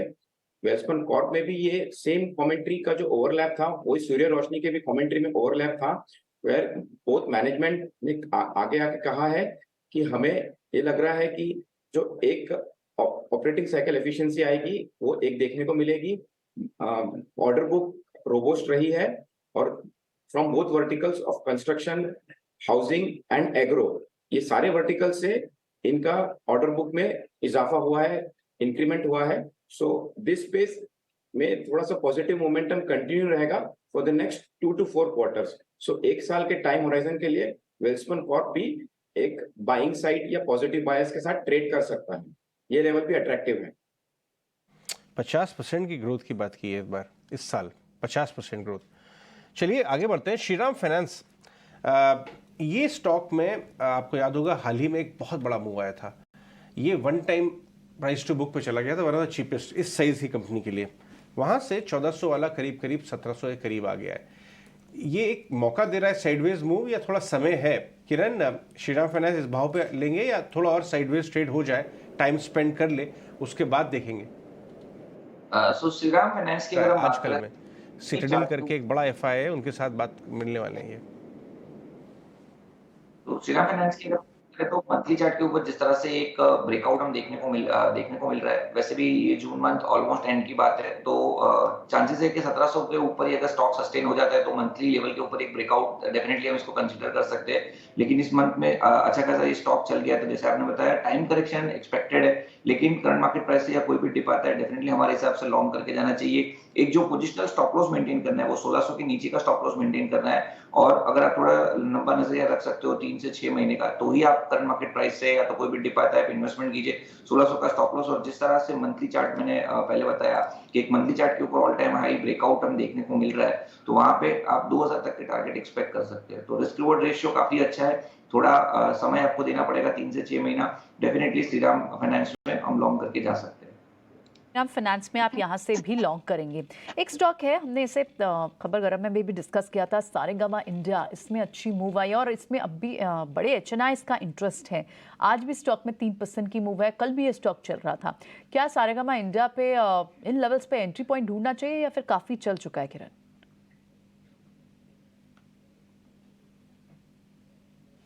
सारेगामा इंडिया की अगर हम बात करें डेली चार्ट के ऊपर, जिस तरह से लास्ट 10 दिन से हम एक मूव देख रहे हैं, स्टॉक 320 वाला भी 435 के आसपास ट्रेड कर रहा है। यहाँ पे भी अगर आप देखें तो definitely momentum indicator extreme overbought zone के अंदर ट्रेड कर रहा है, लेकिन कहीं ना कहीं डेली चार्ट के ऊपर या वीकली चार्ट के ऊपर 425 से 420 का एक क्लस्टर रेजिस्टेंस था जिसको स्टॉक क्रॉस नहीं कर रहा था। अब स्टॉक ने क्रॉस करके 435 के आसपास ट्रेड कर रहा है। सो डेफिनेटली यहाँ पे हम लॉन्ग करके जाएंगे, अग्रेसिव लॉन्ग आप कर सकते हो करंट मार्केट प्राइस से, या कोई भी डिप आता है तो एक पोजिशनल स्टॉप लॉस आप 405 का मेंटेन कीजिए, और ऊपर में जिस तरह से चार्ट पैटर्न है डेफिनेटली आप यहाँ से 490 से 500 तक का टारगेट एक्सपेक्ट कर सकते हो सारेगामा में। तो कोई भी डिप आता है लॉन्ग कीजिए, 410 के स्टॉप लॉस के साथ आप बाय कीजिए सारेगामा इंडिया। सारेगामा पे बात, ऑटो स्टॉक में कुछ और स्टॉक्स हैं, सुब्रोज जैसे स्टॉक्स जिनमें एक न्यूज़ आई थी कि ट्रक्स के केबिन्स को एसी फैसिलिटेट करने के लिए इस कंपनी की पर न्यूज़ आई थी, और उसमें हमने देखा था 20-25% तो उसी वीक चल चुका था। उसके बाद अब ब्रीदर लेकर फिर एक नई रैली शुरू हुई है, क्या कोशिश की 3% तेज हुए हैं आज भी। तो प्रियंका मैं कहूंगा थोड़ा यहाँ वेट एंड वॉच करें, बिकॉज उस शार्प मूव के बाद स्टॉक में आज पॉजिटिविटी दिख रही है, लेकिन अगर मैं पिछले 4 से 5 सेशंस देखूं तो थोड़ा वॉलेटाइल रहा है स्टॉक। सो यहाँ पे आप थोड़ा सा वेट एंड वॉच करें। 480 का एक इसमें जोन है जिसको पिछले कुछ दिनों से ये क्रॉस नहीं कर पाया था, तो अगर यहाँ पे आप बाय करना चाहें तो 480 के ऊपर की क्लोजिंग की वेट करें, वरना हो सकता है कि इतने अच्छे मूव के बाद प्रॉफिट बुकिंग इसमें थोड़ी और समय के लिए चलती रहे, थोड़ा कंसोलिडेशन आप देखें। बायस बिल्कुल यहाँ पे पॉजिटिव रह सकता है, लेकिन 480 का जो लेवल है वो इसके लिए रेजिस्टेंस के तौर पे एक्ट करेगा, प्रॉफिट बुकिंग लेवल के तौर पे एक्ट करेगा। सो बाइंग करें तो 480 का लेवल क्रॉस होने के बाद अप अंटिल देन आप इसको वेट एंड वॉच मोड में रखें। एग्जिस्टिंग पोजीशन अगर आपकी हो तो 445 450 का जो जोन है जहां ये सपोर्ट ले रहा है, इसको अपना ट्रेलिंग स्टॉप लॉस बना के रखें। जेंटलमैन हमारे साथ बने रहिए, एक स्पेशल पेशकश हम आपके लिए लेके आए हैं। एक बहुत वेल्थ क्रिएटर स्टॉक है, इंडेक्स स्टॉक है, वो है आईटीसी। आईटीसी पे खास बातचीत हमारे मैनेजिंग एडिटर निकुंज जालविया ने की है उनके मैनेजमेंट से कि आगे आने वाले साल में क्या होगा। पिछला एक साल तो बड़ा पैसा बन गया, लेकिन उससे पहले निकुंज से बातचीत हम आगे लेके चलेंगे। एक आपको छोटा सा पैकेज दिखाते हैं।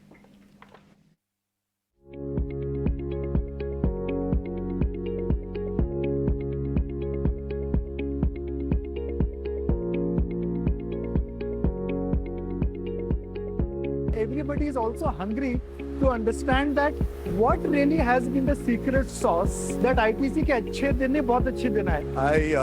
Let me say that what we've been working on in last few years as part of the ITC next strategy is really to execute the structural drivers that are going to give us the next horizon of growth, profitability and competitiveness.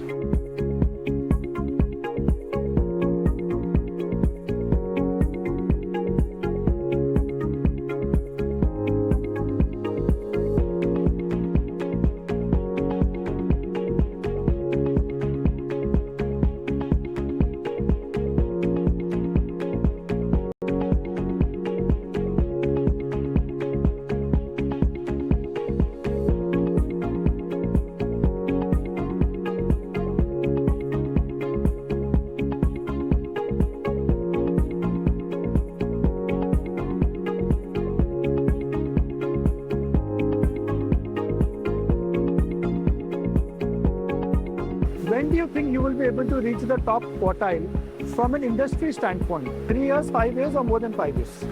Our FMCG business, so there's a lot of opportunity there, and we are laid a strong foundation with our trademarks, with our innovation capability, with our digital capability, with our distribution highway. We have not really tapped the potential of exports. We've just started in the short term to put the distribution apparatus in place. We believe that we will expand margins by, our aspiration is about 100 basis points every year.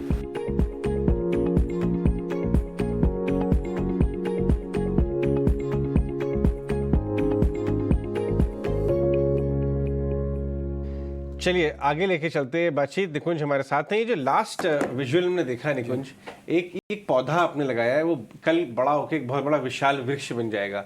क्या ITC अभी पौधे की stage पे है कि बहुत बड़ा विशाल वृक्ष की तैयारी शुरू हो चुकी है? क्योंकि हमारे व्यूअर्स का और बहुत सारे ट्रेडर्स का फेवरेट स्टॉक है ये। एक ज़माना था कि सबसे ज़्यादा मेम्स शायद आईटीसी पे बनते थे, स्टॉक चल क्यों नहीं रहा है।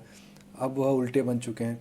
देखिए आईटीसी जैसी कंपनी 100 साल पुरानी कंपनी है, और कोई भी कंपनी अगर 100 साल से ऊपर सर्वाइव करती है तो यानी उसको सर्वाइवल का मंत्र आता है। पिछले 100 साल के अंदर दुनिया इधर से उधर हो गई है, क्या नहीं हुआ है। 2 वर्ल्ड वॉर हो गए हैं, गल्फ वॉर हो गया है, कोविड हो गया है, 2008 फाइनेंशियल क्राइसिस हो गया है, मगर 100 साल पुरानी कंपनी टिकी हुई है। क्योंकि हम मैनेजमेंट से मिले थे, हमने काफ़ी टाइम स्पेंड करा, तो हमें समझ में आया कि भाई इस कंपनी में इतनी यूनिकनेस क्या है। और वो डार्विन की हम थ्योरी बोलते हैं ना, सर्वाइवल ऑफ द फिटेस्ट, तो ये सर्वाइवल ऑफ द फिटेस्ट वाली कैटेगरी में आती है। आईटीसी के बिजनेस को लेकर के संदेह किसी को नहीं था, मगर आईटीसी जिस बिजनेस में था उसको लेकर के ग्लोबल एक प्रकार की एप्रीहेंशन थी कि भाई ESG, जैसे हम कहते हैं E for environment, S for social, G for governance.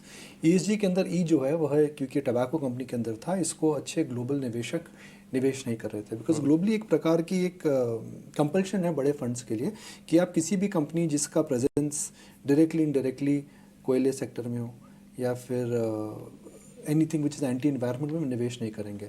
मैं हमेशा डिबेट करता था भाई ऐसे कैसे हो सकता है, बैंक्स हैं वो पावर प्लांट्स को भी तो लोन देते हैं, तो बैंक्स में निवेश क्यों कर रहे हैं। तो सिलेक्टिव लोग बात करते थे, अब ऑटोज़ में निवेश क्यों करते हैं, ऑटो भी तो ESG के अगेंस्ट में, पर ऑटो उनको अच्छे लगते थे तो निवेश करते हैं। तो ITC I think just got tossed not because it was fundamentally doing something bad, it got tossed largely because of ESG को लेकर जो मुहिम बनी थी वो मुहिम की वजह से उसको मार पड़ी थी। देखो मैं आपसे बिजनेस के बारे में और पूछूंगा, हम सभी बात करेंगे इस बारे में, लेकिन एक सवाल मैं आपसे पूछना चाहूंगा। हम और आप इतने सालों से काम कर रहे हैं, लेकिन ये जो शूट था ये कुछ अलग था। आपने पहली बार आया कि ऐसा शूट एकदम विषम परिस्थितियों में, बड़ी गर्मी थी, पूरा दिन आपने वीकेंड वहाँ पे, ये कौन सा प्लांट है? ये अमृतसर से 1.5 घंटा दूर कपूरथला है, वहाँ पे एक मेगा फैक्ट्री है और ये इंडिया की सबसे बड़ी FMCG फैक्ट्री है। इस FMCG फैक्ट्री के अंदर बिस्किट्स, चिप्स, जूसेस, शेक्स ये 4 बनती हैं, और आटा, आशीर्वाद आटा, जिसके अंदर आईटीसी का भी बहुत बड़ा ब्रांड हो चुका है। वह फैक्ट्री का अनुमान लगाना मुश्किल है कि कितनी बड़ी है। टोटल प्रोड्यूस जो इस फैक्ट्री से निकलती है वो 1 लाख टन साल की है। 1 लाख टन की सामग्री वहाँ पर प्रोड्यूस होती है, और आईटीसी की ऐसी कई फैक्ट्रीज हैं और उनके पास कैपेसिटी इतनी ज़्यादा है, ज़मीन इतनी ज़्यादा है कि आने वाले कुछ सालों में वो डबल करके ट्रिपल भी कर सकते हैं। तो मेरा ये मानना है कि कोई भी कंपनी इतना अगर एक्सपेंशन कर रही है तो आप समझ सकते हैं कि वह आने वाले भविष्य को लेकर के कितनी बुलिश है। आईटीसी का टर्नओवर 20,000 करोड़ है FMCG बिजनेस का, नेस्ले का टर्नओवर 16,000 करोड़ है। तो मानो या ना मानो, आईटीसी का जो FMCG बिजनेस है वह भी नेस्ले से बड़ा हो चुका है, जो कि Nestle is one of the oldest food companies in the world. उसका जो टर्नओवर है उसने आईटीसी ने उसको एकदम पिछाड़ मार दी है। आईटीसी का जो FMCG बिजनेस है वह मैंने पुरी साहब से पूछा जी कौन से स्टेज ऑफ ग्रोथ में, उन्होंने यंग है जी अभी तो छोटा पौधा है जी, बड़ा होने वाला है। तो मैंने ये कैसे हो सकता है, 20,000 करोड़ रुपया। कह रहे जिस कैटेगरीज में पेनिट्रेशन लेवल हुआ ही नहीं है हिंदुस्तान में। हम आशीर्वाद आटा से पहले हमेशा परचून से आटा लाते थे, बिस्किट्स के अंदर क्रीम क्रैकर के ऊपर हम जाते नहीं थे, अब चॉकलेट कुकीज़ आ चुकी हैं, जूसेस हैं उसके अंदर चेंजेस वो कर रहे हैं। तो ऐसी ऐसी कैटेगरीज में गए, मुझे बता रहे थे कि अब स्लीप बुटीक्स ला रहे हैं, अब वो होटल की जो ब्रांड्स हैं मास्टर शेफ़ और किचन्स ऑफ इंडिया उसको बड़ा कर रहे हैं। तो ऐसी ऐसी कैटेगरीज में अब आईटीसी आ चुका है जिसके अंदर या तो नंबर 1 बनेगा या कैटेगरी चेंज हो रही है या फिर कैटेगरी के अंदर डोमिनेंट मार्केट शेयर करने वाले हैं। तो मुझे लगता है कि FMCG का जो बिज़नेस है उसमें मार्जिन अभी कम है, मगर आईटीसी मैनेजमेंट का मानना है कि आने समय में उनका केपेक्स खत्म हो चुका है और आईटीसी का मार्जिन बढ़ेगा। ऑलराइट निकुंज, ये बात तो हमेशा एसओटीपी वैल्यूएशन की बात करते हुए कि उनका बड़ा चंक जो है वो सिगरेट बिजनेस से आता है, FMCG सेकंड फेज पे, आपने FMCG की बात की भी। अब बाजार यहाँ से आगे फर्दर कितनी वैल्यू और दे सकता है आईटीसी को लेकर, स्टॉक कैसे आगे रिएक्ट कर सकता है? आईटीसी की 4 बिजनेस हैं। टबैको बिजनेस के अंदर करीब 75% टबैको जो बिजनेस जो है वह ब्रांडेड कंपनीज़ के पास, आईटीसी हो गई या फिर गॉडफ्रे फिलिप्स है, जीटीसी करके एक छोटी कंपनी है, वीएसटी करके एक छोटी सी कंपनी है, इनके पास 75% मार्केट शेयर है। मगर 25% जो भी सिगरेट्स हैं अभी वो स्मगल्ड है, इलिसिट है या फिर 2 नंबर की सिगरेट्स हैं। सोचिए कितना बड़ा मार्केट शेयर, कितनी बड़ी ग्रोथ हो सकता है, क्योंकि आने वाले समय में इकॉनमी 2 नंबर से 1 नंबर हो रही है। मैंने पूरी हिसाब से पूछा था, उन्होंने इसका खास जवाब दिया जी 2 नंबर 1 नंबर, अच्छा एग्जाम्पल था। दूसरा बिजनेस FMCG है जिसमें हम बता चुके हैं कि इसके मार्जिन बढ़ेंगे, 1% बढ़ेंगे, मगर ये बिजनेस अभी हाई ग्रोथ में है, केपेक्स खत्म हो चुका है।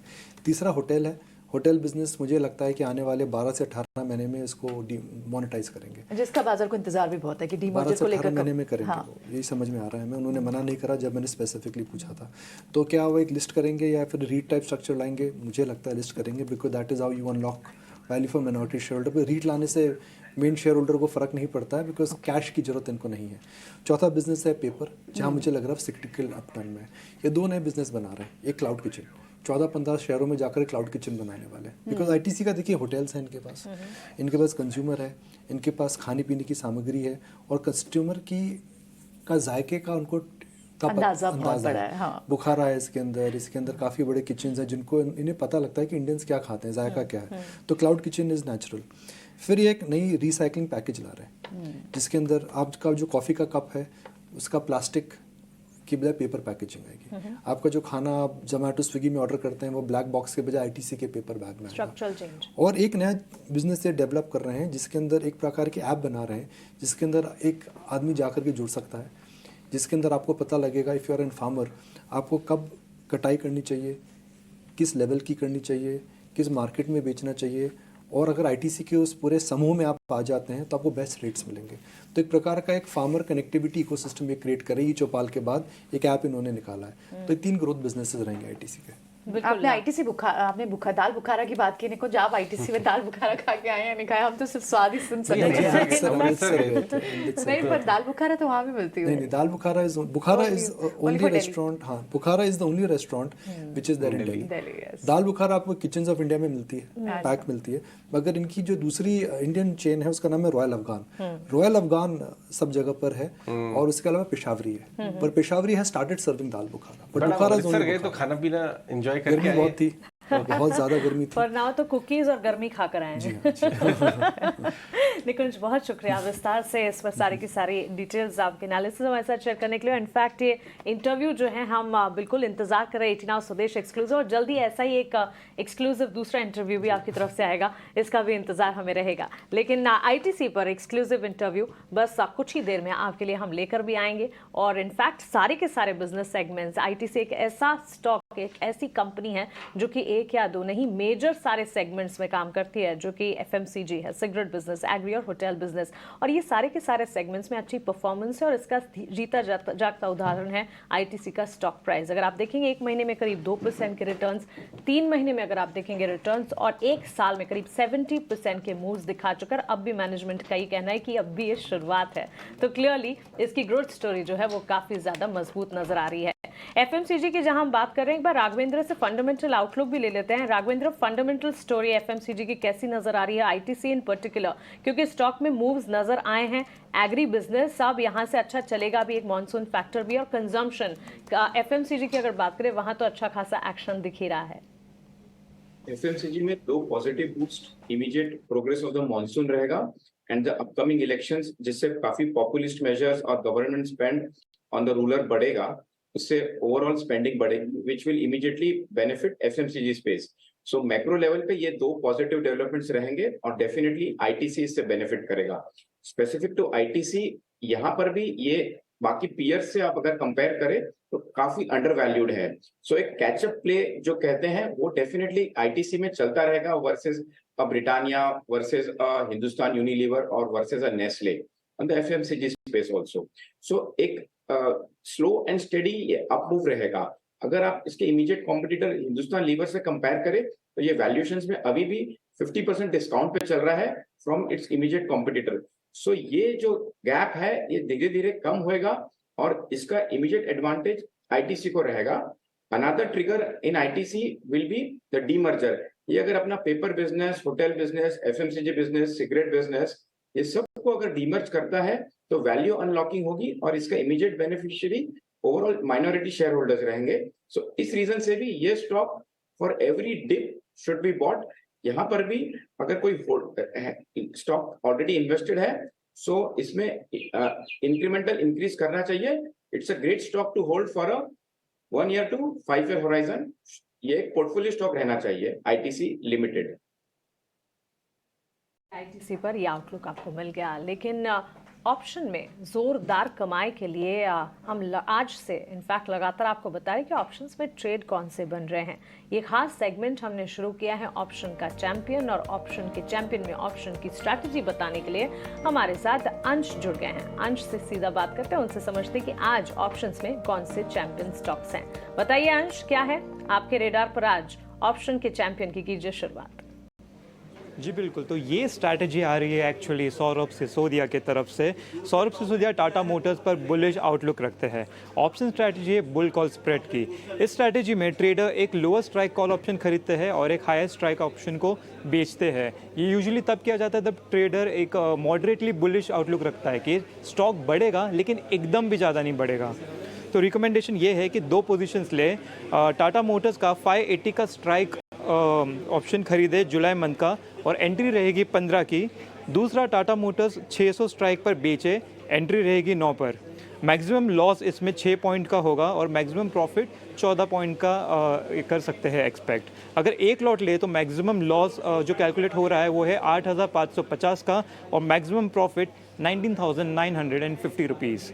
इसमें अगर एस्टिमेटेड मार्जिन प्रीमियम देखें कि कितना चाहिए रहेगा, वो रहेगा 20,500 के करीब। ठीक है, चलिए आगे बढ़ते हैं। ऑप्शन के चैंपियन के बाद एक हम आपको दिखाते हैं कि वो है आईपीओ के चैंपियन, और आस्था जैन हमारे साथ जुड़ेंगी जल्दी ही। और हम डीएलएम, ये जो साइंट कंपनी है, उसका एक सब्सिडी का आईपीओ आने वाला है, उसके बारे में हम चर्चा करेंगे बहुत ही जल्दी। साइंट में एक ऑलरेडी बड़ा मूव इनफैक्ट आ चुका है, तो यहाँ से साइंट में पैसा बनेगा कितना, ये डाउटफुल है, क्योंकि री रेटिंग वहाँ पे सब्सिडी आईपीओ की हो गई है। पैसा डीएलएम में बनेगा या नहीं, इसके बारे में हम चर्चा करेंगे, बट साइंट पे एक बार आ जाइए। कुछ साइंट से अगर हम नीचे में लेके बैठे हैं तो एक बार मुनाफा वसूल कर लेना चाहिए या आईपीओ हो जाने का वेट करना चाहिए? चार्ट देके बताएं, साइंट के चार्ट लेके आइए डायरेक्टर साहब। तो अजय, अगर आपने ट्रेडिंग के लिहाज से लिया हो तब तो बहुत ही शानदार मूव इसमें देखने मिला है, तो बिल्कुल आप प्रॉफिट बुक करके चल सकते हैं। लेकिन अगर आप थोड़ा सा लंबी अवधि का व्यू लेके चल रहे हैं तो ये एक बड़े मूव के बाद एक पॉजिटिव कंसोलिडेशन है, तो मैं कहूंगा इसमें अभी भी बने रह सकते हैं। तो अगर इन्वेस्टर्स हैं तो आप बिल्कुल इसमें बने रहें। फिर भी अगर आप ट्रेलिंग स्टॉप लॉस चाहें तो करीब 1425 के लेवल के आसपास का एक लेवल है जहां पे आप स्टॉप लॉस बना के चल सकते हैं। मेरे हिसाब से यहाँ पे और ऊपर के लेवल्स देखने मिल सकते हैं। 1550 एंड 1590 के लेवल्स भी आने वाले कुछ समय में देखने मिल सकते हैं। This is just sideways consolidation after a very big move. कहीं भी कोई स्ट्रक्चरल डैमेज या चेंज नहीं है। तो ट्रेडिंग के लिहाज से हो तो बिल्कुल प्रॉफिट बुक करके चलें, लेकिन इन्वेस्टमेंट के लिहाज से यहाँ पे आप और बिल्कुल होल्ड कर सकते हैं। ठीक है, तो चलिए साइंट पर ये राय आपको मिलती हुई। इनफैक्ट थोड़ी देर पहले कुछ अपने आईटी सेक्टर से जुड़े कुछ और प्लेयर्स भी जैसे कि परसिस्टेंट का भी जिक्र कर रहे थे, लेकिन आईपीओ मार्केट में भी लगातार हम देख रहे हैं। इनफैक्ट इस हफ्ते ही 3 आईपीओ हैं जो कि एंट्री करने वाले हैं, और ड्रोन टेक्नोलॉजी से जुड़ी एक कंपनी अपना आईपीओ लेकर आ रही है। कंपनी का नाम है आइडिया फोर्ज। आईपीओ से जुड़ी सारी की सारी डिस्कशन डिटेल्ड में आस्था काफ़ी हद तक रिसर्च करती है। हेम सिक्योरिटीज़ के आस्था जैन हमारे साथ जुड़ गई हैं। आइए उनसे आईपीओ की बारीकियां समझें। आईपीओ पहली दफ़ा आस्था गुड मॉर्निंग। ऐसा होगा कि ड्रोन टेक्नोलॉजी से जुड़ी एक कंपनी मेन बोर्ड पर अपना आईपीओ लेकर आ रही है, आइडिया फोर्ज। शुरुआत इससे करते हैं, बताइए। Good morning Mansi, good morning सभी पैनल मेंबर्स को, और साथ में देखा जाए तो आपके व्यूअर्स को भी। सबसे पहले अगर मैं बात करूँ, देखिए आइडिया फोर्ज की, तो आइडिया फोर्ज जो है वो ड्रोन मैन्युफैक्चरिंग में है। हमने सबने 3 इडियट्स मूवी देखी थी, तो 3 इडियट्स मूवी में जो वो प्रोटोटाइप दिखाया था वीटॉल, जिसको हम बोलते हैं यूएवी, वीटॉल यानी कि वर्टिकली जो एक तरह से लैंडिंग करता है और टेक ऑफ होता है, तो उसमें जो अनमैन्ड एरियल व्हीकल यूज किया गया था वो इसी कंपनी का प्रोटोटाइप था, आइडिया फोर्ज का। तो ये 3 आईआईटीएंस ने मिलकर ये कंपनी यहाँ पे स्टार्ट की है, और तब से लेके अब तक देखिए क्या ग्रोथ कंपनी ने की है। कंपनी की अगर मैं बात करूँ तो ड्रोन मैन्युफैक्चरिंग है, 50% इनका मार्केट शेयर है, और ये वर्ल्ड में 7th रैंकिंग पे आते हैं, जो दोनों तरह के मतलब इसमें डिफेंस में भी और सिविल में भी दोनों में काम में आते हैं। देखा जाए तो डिफेंस में हम सब जानते हैं कि गवर्नमेंट पे डिपेंडेंस बहुत ज्यादा होती है, लेकिन कंपनी अब सिविल इसकी तरफ भी जा रही है, जिसमें कि इनके जो प्रोडक्ट्स हैं वो काफी जगह काम में आते हैं। आप चाहे इसमें पैसेंजर्स की बात करिए, करिए, कंज्यूमर की बात करिए, लॉजिस्टिक्स की बात करिए, अब सब जगह ये यूज़ होने लगा है।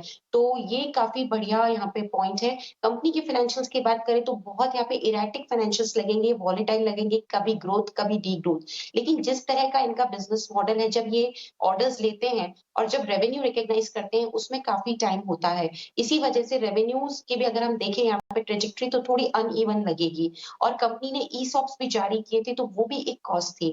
मुझे लगता है कंपनी अच्छी है, लॉन्ग टर्म के लिए ये बढ़िया रहेगी क्योंकि इनको पायनियर होने का यहाँ पे एडवांटेज मिलेगा और जिस तरह से ये मार्केट बन रहा है, इंडस्ट्री टेलविंड काफ़ी स्ट्रॉन्ग है इसको लेके।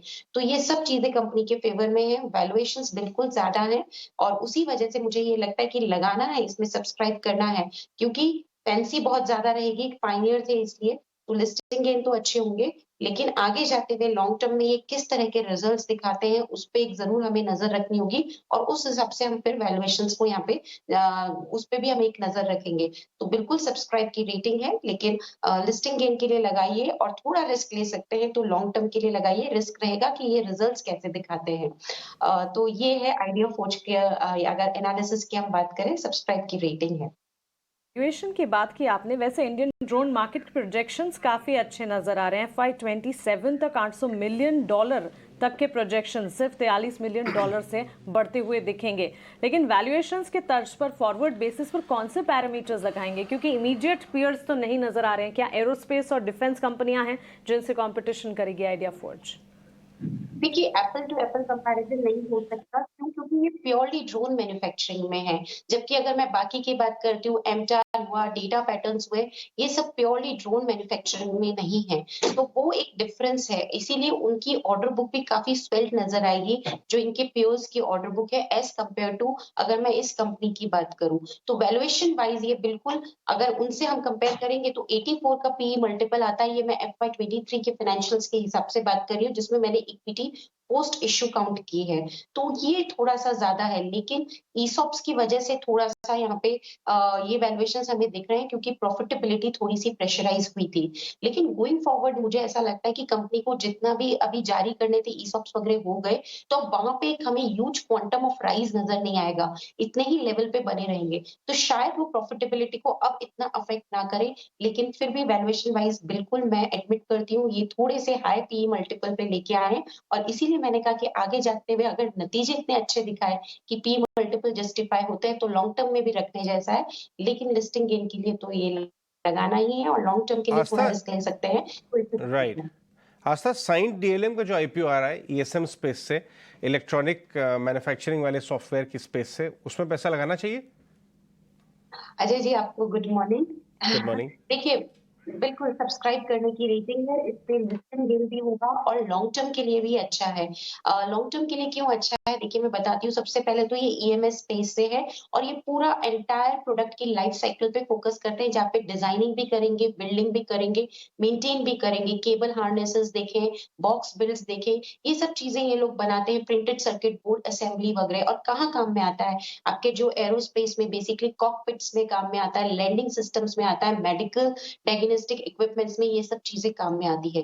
कंपनी बहुत सॉलिड है क्योंकि ऑर्डर बुक काफी अच्छी है और प्रमोटर बैकग्राउंड साइंट का है, वो काफी यहाँ पे कंपनी को मजबूती देता है। ऑर्डर बुक की मैं बात करूं तो इनकी 2400 करोड़ की ऑर्डर बुक है, जो कि तिगुनी है अभी जो इन्होंने फाइनेंशियल्स दिखाए हैं 850 करोड़ के आसपास की रेवेन्यू, उसकी तिगुनी तो इनके पास ऑर्डर बुक है, तो वो यहाँ पे काफी बेहद मजबूत लगती है। दूसरा इंडस्ट्री टेलविंड अच्छा है, प्रमोटर बैकग्राउंड अच्छा है और दूसरा हाई एंट्री बैरियर्स है इंडस्ट्री में कंपेटिटर्स में, क्योंकि ये लोग बहुत क्रिटिकल कंपोनेंट्स बनाते हैं जो सेफ्टी क्रिटिकल कंपोनेंट्स है, जैसे मैंने बताया कॉकपिट्स में, लैंडिंग सिस्टम में काम में आते हैं, तो हर किसी के बस का नहीं है इस तरह का काम करना, तो वो भी कंपनी को थोड़ा सा यहाँ पे अलग खड़ा करता है। वैल्यूएशन वाइज भी ठीक ठाक है, 66 के पी मल्टीपल पे आ रहा है, लेकिन जिस तरह की ऑर्डर बुक है मैं काफी ज्यादा पॉजिटिव हूँ। मार्जिन हमें थोड़े प्रेशर में दिखते हैं, लेकिन कंपनी ने अभी नई नई हायरिंग्स करी है, तो जो इनके एसजी एक्सपेंसेस हैं हायरिंग्स की वजह से जो हुए हैं, उसकी वजह से मार्जिन थोड़े दबाव में है, लेकिन ये एक ऐसी एक्सपेंडिचर है जो कंपनी के कंट्रोल में है। आगे जाके अगर बड़े पैकेजेस पे हायरिंग नहीं करेंगे तो ये एक्सपेंडिचर भी कंट्रोल कर पाएंगे, जिससे मार्जिन्स बढ़ते हुए नजर आएंगे। तो साइंट डीएलएम मुझे काफी ज्यादा पसंद आता है। सब्सक्राइब की रेटिंग है, लगाना है लॉन्ग टर्म के लिए भी और लिस्टिंग गेन के लिए भी। ठीक है, लिस्टिंग गेन्स के साथ साथ आपको लॉन्ग टर्म गेन्स भी मिलेंगे इस स्टॉक में। शुक्रिया आस्था, ये सारे इंसाइट्स हमारे व्यूअर्स के साथ शेयर करने के लिए बहुत बहुत शुक्रिया आपका। चलिए वापस बाजार पर एक बार लौटते हैं। थोड़ी सी जो इनिशियल गेन्स थे, जिन लेवल्स पे बाजार खुला था वहाँ से थोड़ा सा तो एरोड हुए हैं, बहुत ज़्यादा नहीं। 18,700 के ऊपर ही है निफ्टी, और बैंक निफ्टी लगभग वहाँ पर 70 पॉइंट्स के गेन्स हैं। सो बाजार में कोई बड़ा अटेम्प्ट भी नहीं हो रहा ऊपर की तरफ जाने का, और बहुत ही रेंज बाउंड से सेशन दिख रहा है।